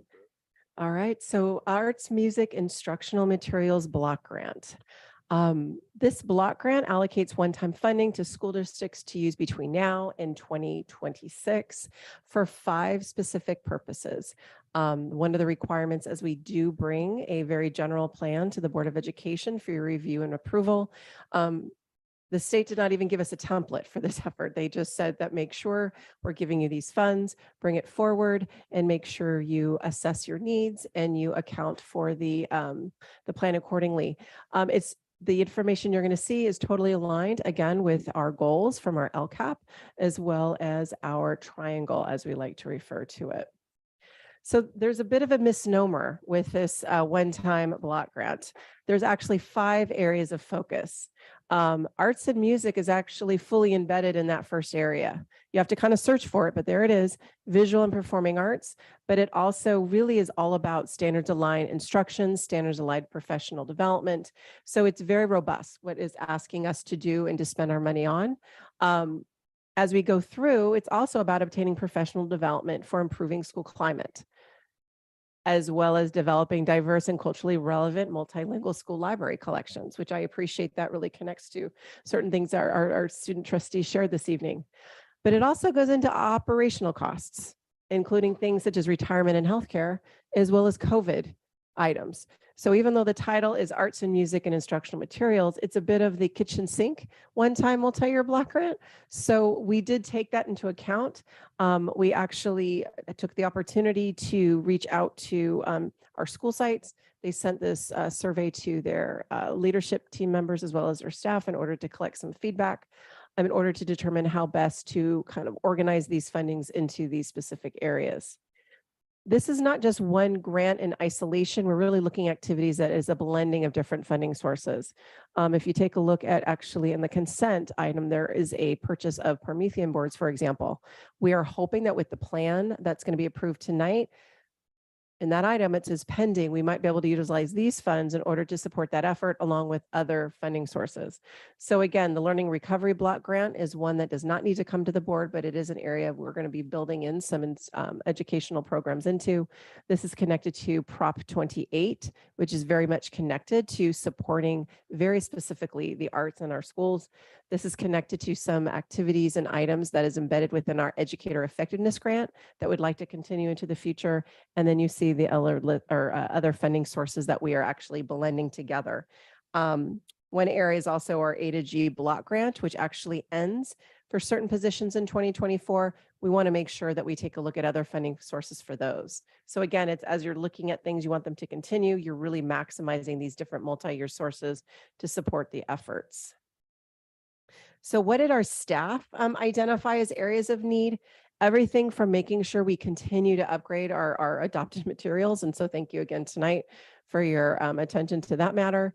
Culturally relevant classroom libraries and or library books, that popped up on a lot of the different surveys from the school sites, something we certainly took a look at. Supplemental novels, we did bring forward for your approval our wonderfully columned list to make sure that we diversify those. That popped up.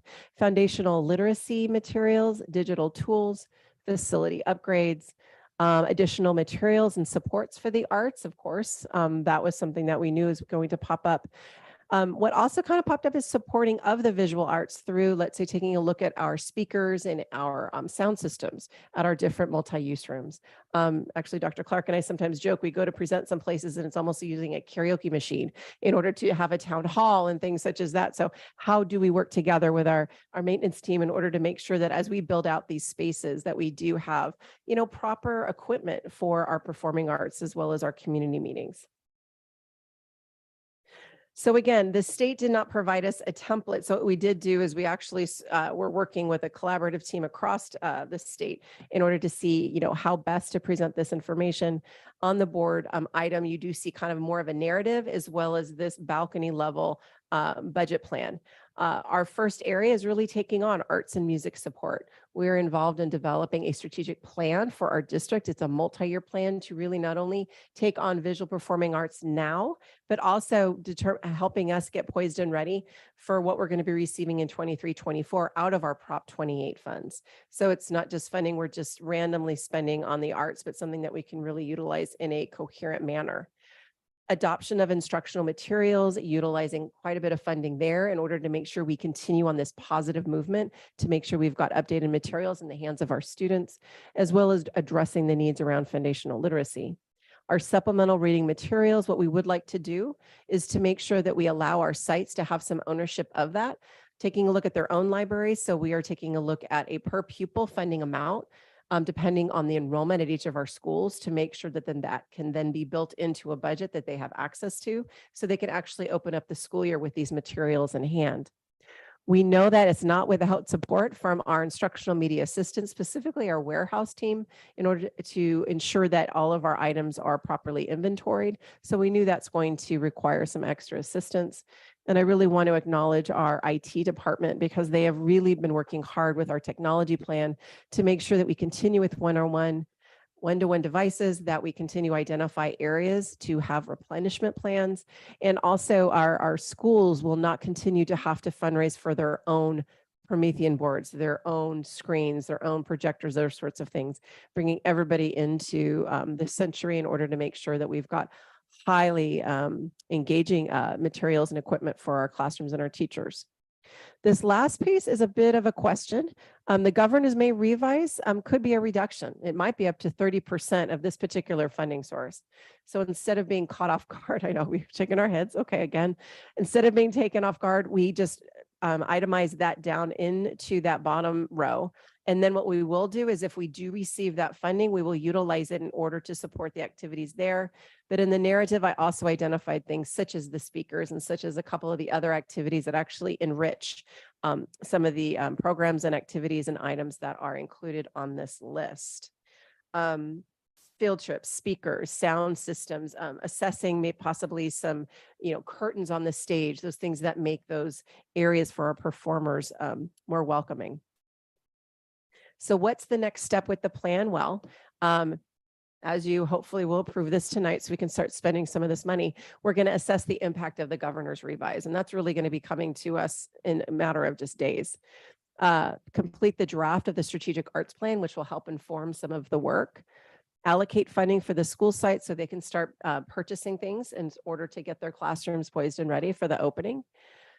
Collaborate with our IT department on purchasing and the training on Promethean boards. They've really been quite aggressive with regards to planning for current training right now with the boards that we have now, and then taking a look at how do we take this on in phases to make sure that these are just not big boards we throw up in there to utilize for anything except just display, but they really interact with it in such a way to make sure our students are getting that level of instruction. And then convene, of course, adoption committees. We're looking at the fall. We're taking a look at 6th through 12th grade English language arts, as well as English language development. We're very excited about that. So those are our next steps with regards to putting this arts music instructional materials block grant into play. That being said, available for questions if you have them. When you discussed sound systems, was there any request from teachers for the individual teacher microphones in the classrooms?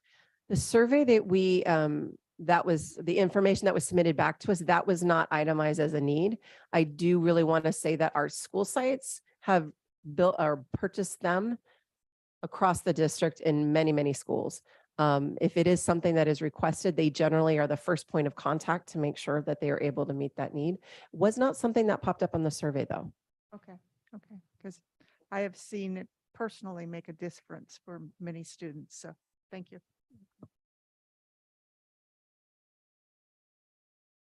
I don't see any other questions. Thank you. thank you. Sarah. Sorry, Thanks, Juan. sorry, I have another question. Sorry, I was trying to let other people jump in. Okay, let's see. Not many, don't worry. But I just was looking at the different areas of support, and I appreciate your other attachment that breaks it out into how much would be spent per year from 2022 to 2026. That was some good information. And just looking at the items that are kind of the smaller amounts, the arts and music support, and then also the extra support for IMA. If as you move forward, more needs are identified in those two areas, will you have the flexibility to make shifts between the areas here? We can have that flexibility if this is again a plan in itself. It's not necessarily an itemized expenditure chart. We can also, once we know the governors may revise, if we feel that some of those do need to be beefed up, that will allow us that flexibility, which is why we have the language that it could be utilized for the activities above. So that's why I know in certain situations, this looks a little bit, maybe a little bit more vague or a little bit looser than maybe what we like to see in the plan. But at the same time, with that level of uncertainty and that language around, we can then adjust the funds accordingly. We stick with the integrity of what the plan is. And then at the same time, we have that level of flexibility. Okay, that's great to know. Just because when I'm looking at the specifics that are listed, like under arts and music support for area festivals, new instruments, instrument repair, it may be that as you develop the cost there, that it may be, more than what you have allocated in that specific piece. But if there's flexibility, then I think that's a good thing. And and overall, the different items that you have here, I think make a lot of sense. As as they're all things that you received when you were surveying staff. So I appreciate that. I appreciate your being prudent around the possible reduction in the grant allocation, and my future concern would be that might be a consideration in the next years as well. So, there's, even though we may have some good news this year, there might be something coming down the pike later. I mean, I just was appalled by this proposal. I would like to make a motion that we approve the arts and music instructional materials one-time block grant plan as presented. Second. Trustee Nava Flores. Yes.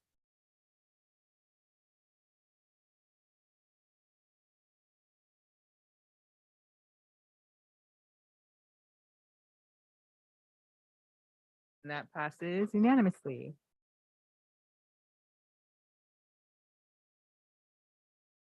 (18.3) Review of update to board policy 5111 residency. I don't think there's a presentation for this. I think it's just info. Okay, it's just information. Do we have any items of discussion about this? You see that on the agenda is the redlined version. You can see the changes.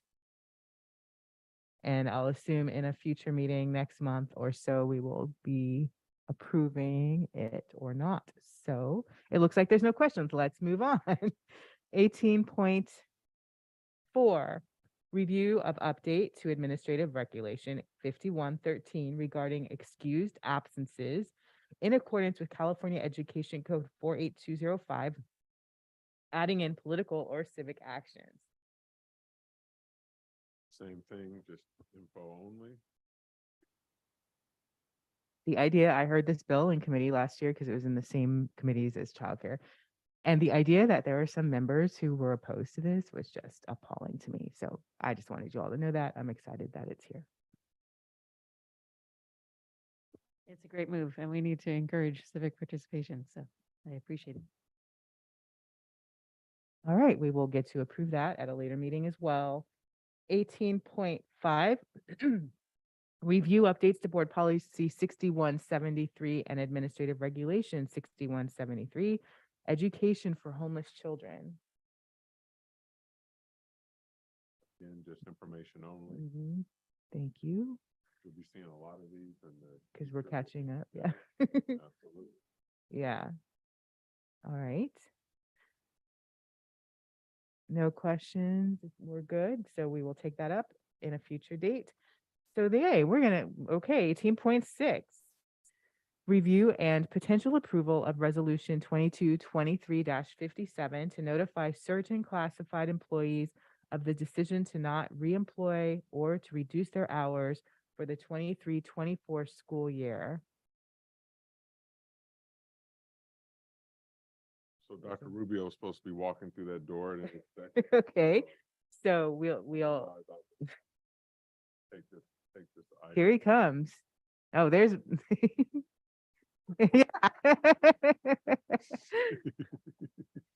See, you didn't expect us to fly through those policies. So we are on, yes, item 18.6, correct? Yeah. So we are bringing forward tonight, this is the final layoff notices on March 8th. The board did approve the initial layoff notices that were carried out and delivered per California Education Code. And so we're just coming back tonight to complete that process. If the board approves, we will deliver those final layoff notices.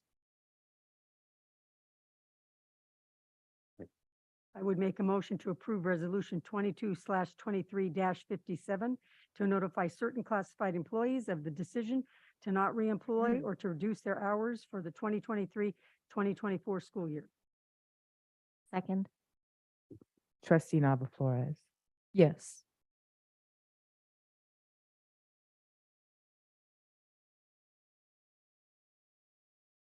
I did have a question on this. I'm fine with the vote. Okay. I guess I haven't recalled including individuals' names on resolutions like this, rather than the employee identification number. And so I did ask the question by email earlier, but it's been a busy week. So is this the normal practice? I will have to look into that and I can get you an answer. Okay, thank you. That resolution passes.